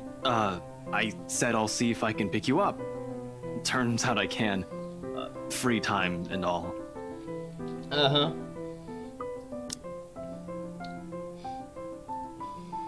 It's love at first sight. So here I am. Figured you'd still be busy, and so I roamed around for a while. Oh, you should have mentioned that sooner. I was about to throw you out. Throw me? Hey, I was given a pamphlet. I think that makes me a legitimate client. Not ready. We have mandatory sign-in sheets for clients, Ash. I didn't see your name on it. And you can't just roam around because it says open house. Normal people actually follow an etiquette here. Right, okay. I think I'll just go ahead and... No, wait. I wasn't really going to throw you out. Rose said, never mind. I was just about to leave anyway. Wait, what? Now? So he must have shown my face because he pauses and gives me a long, hard stare. Sometimes I forget how easy reading people is for Ash, given how he often looks as if everything around is a chore. I've always eyes hoping to drop the subject and won't ask any more questions. The last thing I want is to tell him what happened, especially the part about the letter. In fact, he's the last person on earth I'll ever think about telling it to if I could help it. Sure, he's a dependable guy. God knows how many times he's helped me, even without me asking for it. But stuff like ghosts and supernatural, he'll never believe those, even if he hears it from a friend. Except maybe if it's Becca. On a good day, the most harmless thing he'll do is give you an explanation why those things have no chance of ever being real. At worst, he's insufferable.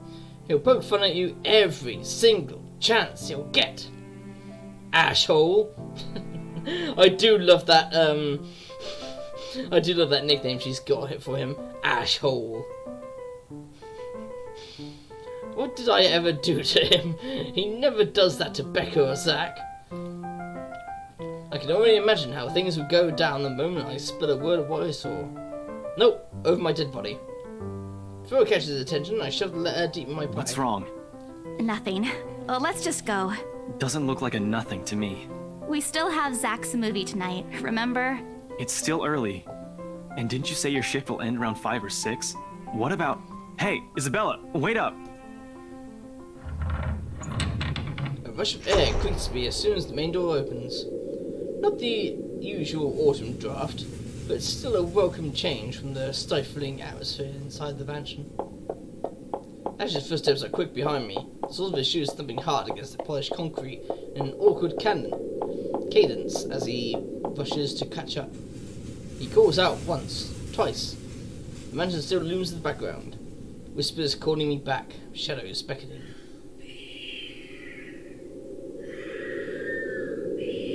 There you go, you hear that? Ugh, help me. I don't look back. We spend the ride back to Luxembourg City in a relatively quiet manner, with only the radio's disjointed hum in the background to fill the silence.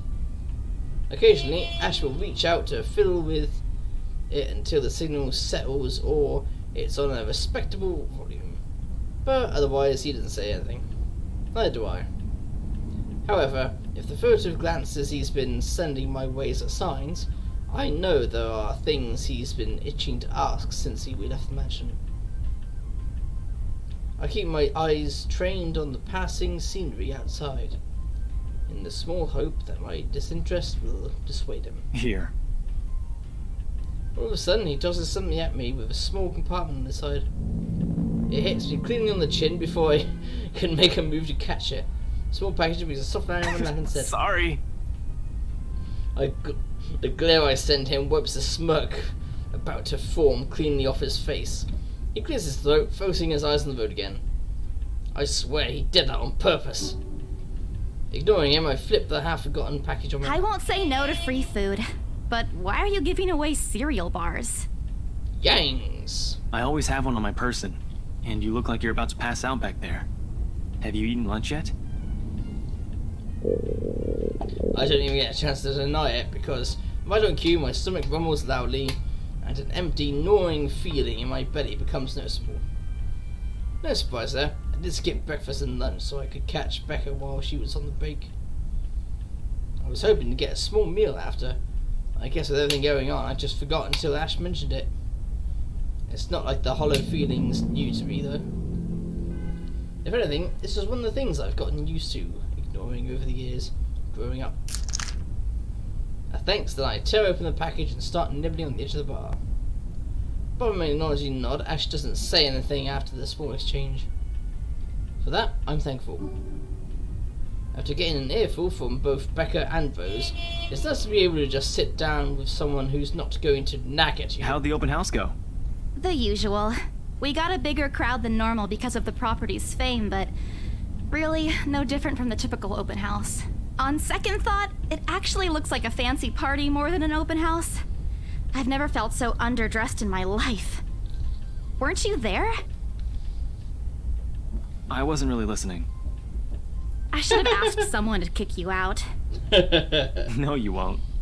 And what makes you so sure? One, ever since you got assigned to this property, you've been freaking out about it. Rebecca's words, not mine. She's been complaining to me about how you talked your ears off, by the way. Two, despite your initial qualms about the place, you still took the job. Which brings us to three. It's been months since you last settled a deal, and you're short on money right now since you're back to your instant noodle diet. How do you even know about the last one? Rebecca. Anyhow, you're hell-bent on selling the mansion. Even if someone you know personally is in the tour group, you aren't going to just kick them out. Every single person who went on your open house is still a prospective client to you. Even me. He's not entirely wrong. Oh man, I walked right into that one, didn't I? I hate you. I really hate you right now. His answer is a small laugh, the kind that screams, I'm right, I told you so. I hate it when he does I'll that. have you know that there's already someone who's extremely interested in this property.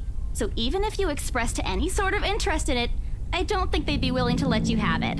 Too bad. Provided I didn't botch it with the rights. Why of all times does I have to screw up like that in front of an important customer, no less? I owe Rose a big apology. I hope she likes free donuts. You don't seem too happy about it. I am happy. Doesn't this look like a happy face to you? Really? And here I was thinking you found another one stuffed in the sofa. Or is it the wardrobe this time? You meant that as a joke, but how close it is to the truth made my blood run cold and my own heartbeat a heavy weight in my chest. All at once, the letter in my bag feels a whole lot heavier, burdened by my own guilt and apprehension. Yeah, well, things happened. Stuff the right couple might not be pleased about. No need to make a fuss about it. It's normal in the business. You made them angry? Not angry. Just stuff happened. Like? Things. Did they do anything? Your clients. The rights, was it? I can't answer that. At least, not without revealing everything that took place in the attic. Change the... You keep asking me about my work, yet you haven't said a single word about yours. Yay, improved. That's not fair. Both you and Zach have literally disappeared off the face of the earth. An over-exaggeration, but changing the subject to something else is still better than outright lying to him. Besides, it never works with him. I'm not sure if it's because I'm just bad at it, or because he's really very good at his job. He doesn't answer immediately, only momentarily shifting a glance over me and returning it back to the road when he has to make a sharp turn. Outside, the sun has already started to descend, casting vibrant orange glow on the tall buildings. I wonder how long before we reach the venue for Zach's film. Checking the street signs outside, it appears Ash has taken the longer route. Finding dead bodies just another day of the job. Odd, but he's probably trying to avoid the rush hour. Didn't we just talk a week ago over chat? That's different. Linking your awful memes in the group chat box every morning isn't exactly a conversation. Oh, I've got awful memes myself. Excuse me, I don't hear you calling them awful while you're laughing at all of them. Shut up! And you aren't answering my question. That earns him a soft punch to his arm. I did laugh at them, but I'm not going to give him the satisfaction of knowing that I find most of them funny. It'll only make his head bigger. Stupid Ash. Alright. Lay off on the abuse. Remember that case I mentioned before? We've been trying to pin the bastard down, but it required more work than we anticipated. The guy's slippery like that. We got some good lead months ago. He recounts what he's been doing in the time we haven't seen each other. His usual work, there's the occasional small investigation, and the big case he's been stuck working on. Stuff he couldn't mention in a brief time we catch each other online. Although most of it are the trimmed down version. Only things he can tell. He has always been careful about that. Even the way he spins the answers to my questions, just enough to satisfy my curiosity, but not enough to paint the whole picture. At one point, his voice takes on a strained tone when he mentions something about the big case, but I don't dwell on it much. That's normal, right? I mean, who wouldn't be frustrated if you couldn't bring someone to justice because they kept slipping out your fingers? If I had any issues, I'd definitely lose my mind. His stories never cease to be entertaining regardless. If things weren't the way they were back home, maybe I would have considered taking on the same job as him. Well, no, not really. Mum would never allow that. But the idea is still there, along with countless others that I've let go. Time passes quickly between us in Manor, and before I know it, we're already at the movie house. A small crowd has formed in front of the theatre when we arrive. The Lift Fest, short for Luxembourg Independent Film and Theatre Festival, attracts a bigger crowd annually, and this year is no different. I like that there, point of no return. I've only been to a few indie film screenings with Zach, so I'm not an expert on the matter. But I know that for people hoping to make a break in the industry, getting your film recognised by a local event like this is already a big deal. Especially for a newcomer like Zach. He hasn't even won an award, but just getting a confirmation letter that the festival committee wants to include his movie in this year's lineup already put a grin on his face for weeks. Speaking of the guy, he's impossible to miss. At 6 feet, he appears to loom over most of the moviegoers, and with his large build and heavy voice, there's no surprise when people give him a wide berth as they pass by. It's often easy to mistake him for someone intimidating at first glance. I did back when I didn't know any better. Ash did too, I heard, once early in their friendship. Oh, there's Zach! Hey, you guys! Long time no see! Zach's face lights up with a smile of his own. He moves towards us with careful steps, taking a significant effort to make himself smaller so as to not bump or accidentally hit anyone. Typical Zach. As he nears, Ash casually raises his hand in greeting and... Sup, Z-Man, my main man. What's crack-a-lackin', my homie? Who the fuck talks like that? What's crack-a-lackin', my homie? Is he trying to be racist at this point? The awkwardness that descends within the immediate vicinity of our small group is palatable enough. So much do I left to go giggles, and only then do I become aware of my mouth hanging open. I am almost amazed how Ash can say that out loud with a straight face. Almost. Considering his track record, I should be used to it by now. Zach seems to be... Stop trying to act black, Ashton. And you're the only one who calls me Z-Man. There's fondness underneath his exasperated tone. If this were any other person, he'd likely be offended. But years of friendship and familiarity have made those words harmless to the other's ears. Or at least enough for both of them to take it in stride. It's been a while, Zach. I hope you didn't get into trouble again. Not much to get into trouble lately without you, I'm afraid. I'll let you know if something comes up, though. Nah, I ended up with chicken down stuck on me last time I agreed. I'd really love at least this year to pass without some sort of accident happening again. Hey, I take offense to that. It wasn't that bad. You really have no idea. A beat passes, and then Zach Hey, laughs. I'm kidding! You know you can always count on me. It's a story the only two of them are privy to. Every now and then, Ash will enlist Zach's help on something. Becca and I never really found out what the real deal is with those adventures, as Ash calls it, and both aren't willing to tell due to some unspoken agreement. She insists that if it's Ash, it's likely not something illegal or life-threatening. I tend to believe her on that. Sometimes. Ah well, boys will be boys, I guess. I I give Zach a small wave from behind Ash when his attention finally turns to me. Bella! Huh? Rebecca's not with you. Is she still sick? A bit. But she's up and went to work this morning. You know she doesn't listen to anyone that's not Ash. Yes, she does. Yes, she does. No, she doesn't. You're literally the only person she'll listen to when she's feeling stubborn. It's true. They've known each other far longer than any of us in the group. Childhood friends. But don't worry, Zach. She's probably on her way here now. She promised she wouldn't miss your movie. Isabella! Oh, thank goodness! Speak of the devil. Without warning, a hand grabs me by the shoulder and turns me Becca, around. you're just in time. I have to lean back a little, with the way her face is almost invading my personal space, but she places her hand on either side of my hand to keep me still. She stares at me intently, concern filling her eyes. You're squishing my face. How are you? Are you alright? Why wouldn't I be? Rose called me earlier. Oh shit. We're in the shit now. Those 4 words tell me all I need to know. Since I don't have my family living close by, and the only other relative I have works on the other side of the country, I give my company Becca's contact number in case of emergency. I should have known Rose would call her. I push Becca's hands away from my face, although she lets go, her eyebrows remain drawn together. No, everything's good. Rose covered for me at work today. That's not what I'm talking about. How's your head?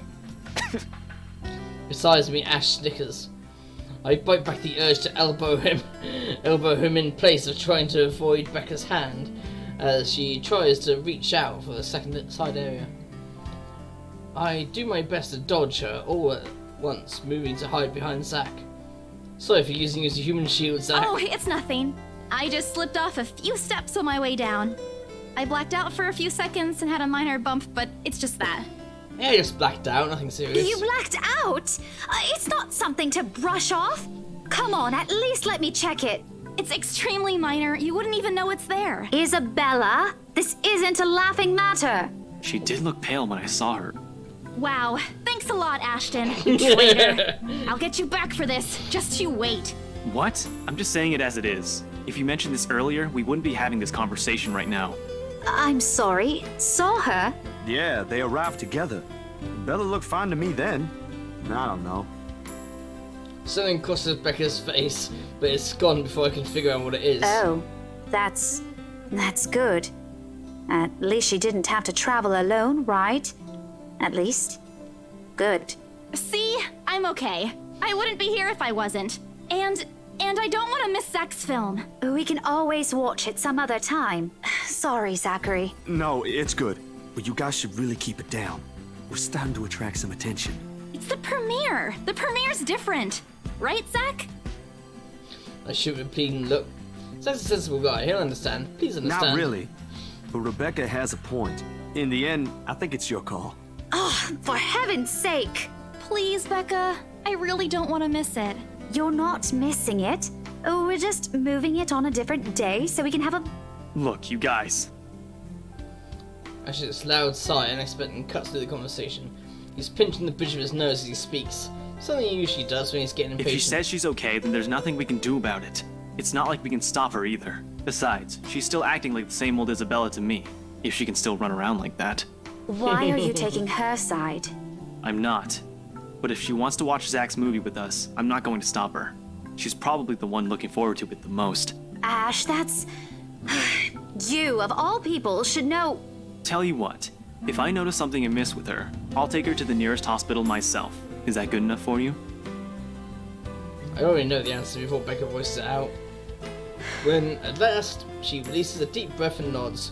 Albeit with a great reluctance, I immediately tackle her with a hug. Thanks, Becca! It's always been you with him, isn't it? Did you say something? Me? Nothing. Don't mind me. Jealous much? If you say so. Okay, guys, showtime's close, so I think I'm gonna get us some snacks. My treat. And then let's head inside. Anyone here has a smaller bill? I think I do. Hold on. I pulled myself off Becca to get my wallet What's from my this? bag, and... Yep, he's found it. It's over in Ash's hands before I can even react.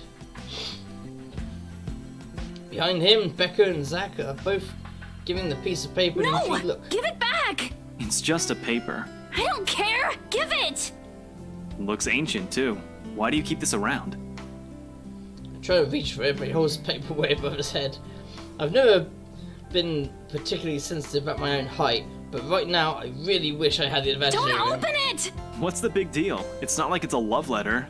I don't see any reason to... Hold on a second. This is. Even if it is, it's not for you. Okay. Now I'm curious. I'm telling you, it's nothing like that. It's... That's when words are lost when he unfolds the paper. And shit, they've seen it. I can't breathe. My heart feels stuck in my throat, pounding, threatening to burst out. Vaguely, I note how my hands are trembling at my sides. Clasping them together doesn't do them any good. They are still shaking, but I hang on to them regardless. The awful, sick weight that has taken to the core of my stomach, back in the open house, returns full force. How do I fix this? How do I fix this? How do I fix this? Someone help. There's turning out to be a hole in my Send head. this to 5 people or else. Well, that's interesting. Guys, I think we should listen to Bella first. Aren't you a few days early for Halloween? Ash moves the paper in front of me, giving me a fleeting glimpse of its contents. I don't need to see it. I don't want to see it. The letters, the words, every stroke written in blood is already embedded in my mind. Maybe I should have just thrown it away when I had the chance. That way. It's not a prank. It makes all of them stop. Even I am surprised when I was steadying my voice. What did you say? This isn't a prank! I saw something! Hold on.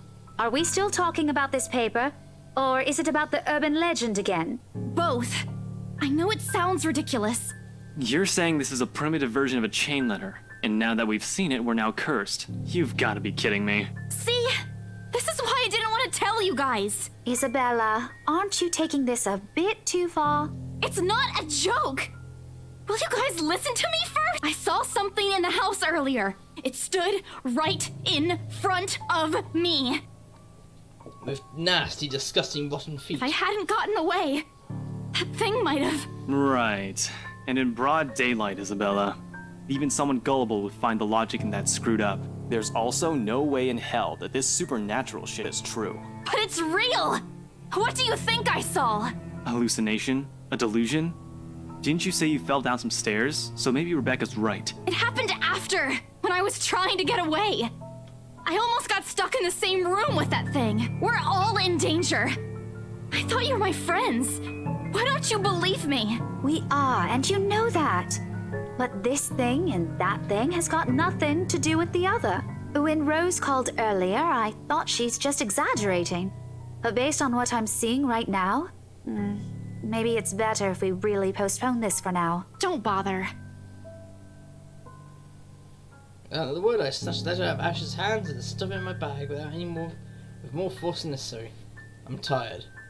I got cursed, saw a ghost, probably lost a sale, got kicked out of the open house I'm supposed to be hosting, my own friends won't believe me, and all of them think I'm crazy.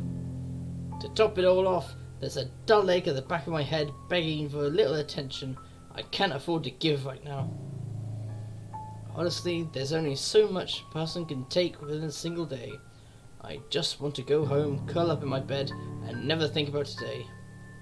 But before I can take a single step away from the Guys! Zach rarely ever raises his voice when he's at the point he wants to drive home, and hearing him take on a tone completely throws me off.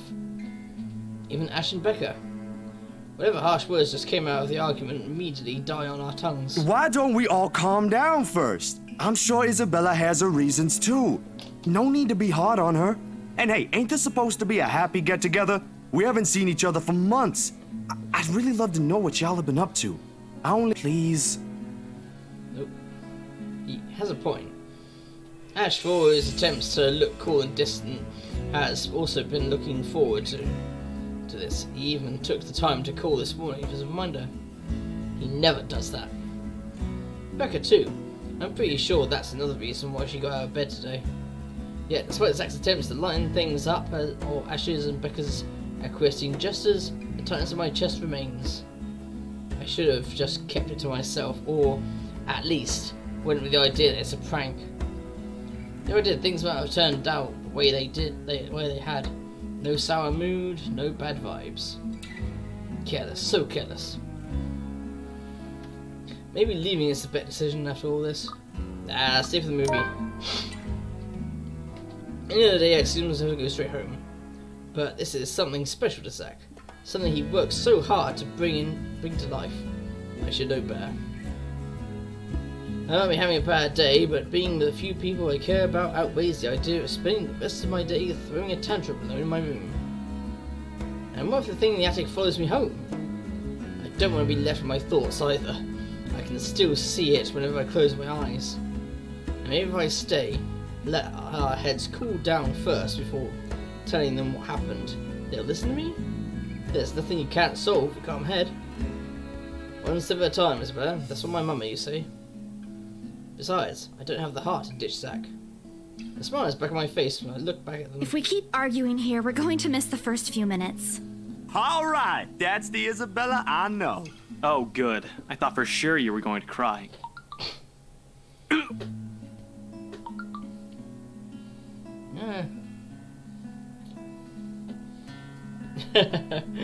This time I really do send an elbow straight into his stomach. Stupid Ash. Being vertically challenged has its perks too. What was that for? Stop calling me a crybaby! I'm not one. Aw, don't cry. I like how his name is now changed to Ashhole. Oh, God. Stop it! Okay, scaredy cat then. That too. If you repeat that, I swear I'll... Let's just go. Without another word, Becca goes inside. She doesn't even stop to wait for us when I pull after her. Ash and I exchange looks at that. Same question likely swimming inside our minds. Did something happen at school after I left? Is she having a bad day too? I'll try asking her about it later, I guess. So, you guys go catch up with her. But you'll miss it. Didn't you say watching a movie without food ain't fun? And it ain't like I haven't seen it. I made it, remember? He's got a point. I'll be in there soon. One friendly tap on my shoulder and he's gone. A few moviegoers are still milling about. Some of them are still waiting in line for tickets. But otherwise, most of the crowd is already inside. There's nothing much for us to do there now, anyway. Not a word of protest comes from me when Ash gestures for the two of us to head inside. And then? Are you sure it wasn't one of the cleaning crews?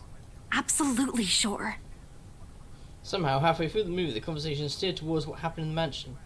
To be fair, Zach was the one who brought it up again. In his own movie's premiere. Now, the films just served as a background noise, while we're speaking in hushed tones, careful not to disturb anyone inside the small hole. Well, except for Ash. I just hope he doesn't end up arguing about it again. We'd all get kicked out for sure. Though, with how loud Ash's voice is, we'll probably get thrown out way before any argument happens. Only Becca still remains engrossed in the movie, completely ignoring us. She's been quiet the whole evening, speaking only when referred to. If I didn't know any better, I think we did something that offended her. Did we? And then I ran. You heard what happened after. I still think it's something else. It was standing right in front of me, Ash. He's one of the smartest people I know, but geez, he should learn to listen. Plus, didn't he say he doesn't believe in these things? Why is he in this conversation again? I heard what you said, but it's a small room. There are a lot of things someone else could have done there without your knowledge. If I could see it up close, maybe I can... I am not going back there. Ain't that a problem if you're hosting an open house? Rose does the first floor tour. I ain't sure ghosts can be restricted to one room, Bella. There are no ghosts, Zach. Stop putting useless ideas in her head. Yeah, but I was thinking, maybe all the house needs is a blessing. Wasn't it left uninhabited for years? Oh, the house did change hands over the years. From one distant relative of the Emigrants to another. None of them bothered to live in it, though. And it remained that way up until the current owners decided to sell it. Why didn't I think I didn't that? peg you as the religious type, Zach. Nothing like that, Ash. Who knows, though? It might bring something positive to the place. That's not a bad idea. I just don't know where I could find someone. You're not seriously considering his suggestion, are you? Do you have a better idea? I know where. I could contact him for you if you want. You do that? Or we can find you a psychologist instead. Yeah, very few times in my life when I wish my glowers could kill. This is one of Ash, those. that is not a very appropriate thing to say right now. No, wait, that's not what I meant. Ethnographer. I meant ethnographer. This guy's a psychologist too, of course, if you... Ashton, if you don't stop... Rebecca knows the guy I'm talking about too. She can vouch for him. Rebecca tears her eyes away from the screen. The mention of her name. What? Oh, are you talking about Professor Andrew? He used to work with my parents at the university. And can you guys keep it down? Sorry, the scaredy cat here mentioned curses. Not that I'm saying this is one, but talking to him is a better solution for me than getting a random priest to bless an old house. He'll even help you figure things out, teach you a couple things, and probably put your fears to rest since this looks to be bothering you a lot. Ashburn might be right too. However, what Zach suggested is something I'm more familiar with. Granted, they don't believe me. They're only giving me these suggestions to put my mind at ease. But it's better than being ignored or being laughed at. I can take over it knowing they are willing to hear me out. So, what do you think?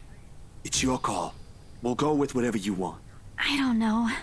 I'm gonna go with the professor. I'll think about it. But if ever, I'd like to give talking to Andrew a try. Is that okay? Won't he have other things to do? He is a bit busy, but he'll make time for me.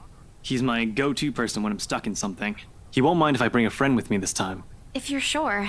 I guess that settles it then. Guys, I said keep it down. You keep insisting that we still watch it. You're not even paying attention yourselves.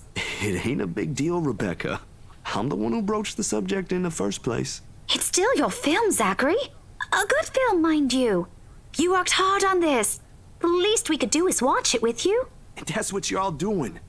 I really appreciate all of you making time for this. Sorry, Becca. We'll stop now. I throw an apologetic look, even if Ash is the only one she should be reprimanding, but her attention is already back on the screen. She's ignoring us again. When Becca's acting this way, there's a big chance something's nagging at her. We really need to talk. We all fall in a comfortable silence after, the kind only you can share with people you're most at ease with. For the first time today, the letter lays forgotten in my bag, if only for a few hours.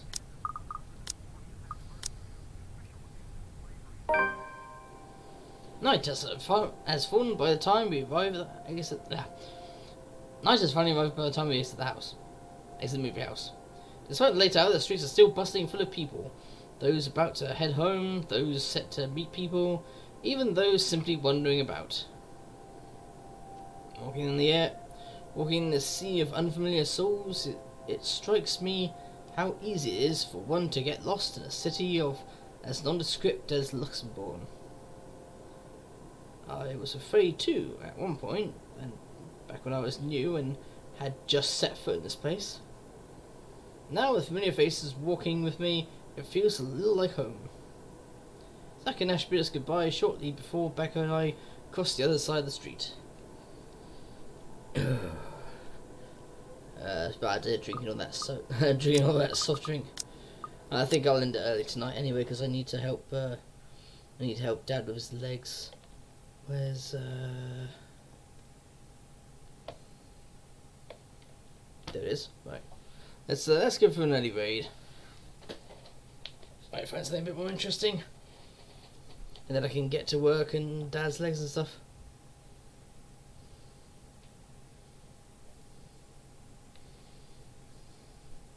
Come on, load, you stupid thing. Yeah, sorry. There's a creepy part later, which I hope you'll come across next time, which will be Monday. Really creepy fucking part. Who's streaming anything interesting?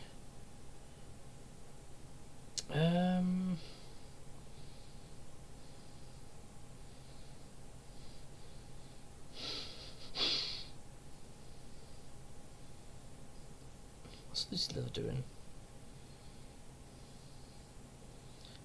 He's playing Resident Evil 2, the new one, by the look of it.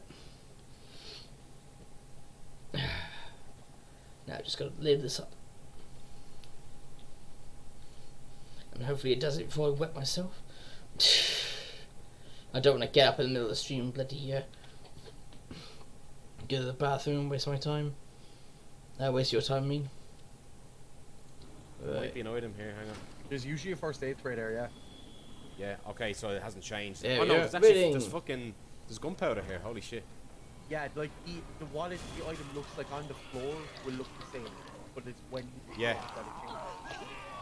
Hey, raid! And the only reason I was saying about making sure that we might do the same is because soft. Come on. Come on, kill me. Come on, I'm here. Right. Come on. Shit, I'm on caution. Kill me. Well, you're as a player, so that means you run faster. So I'm on caution now. Nice. Overfiend, welcome on in. Thank you so much for that host, dude. For the raid, I mean. What the hell is up? Okay, I'm past that now. Anyway, got the knife. For you people on so where are you now, Melanson? on YouTube, you have a good night. Good night, everybody.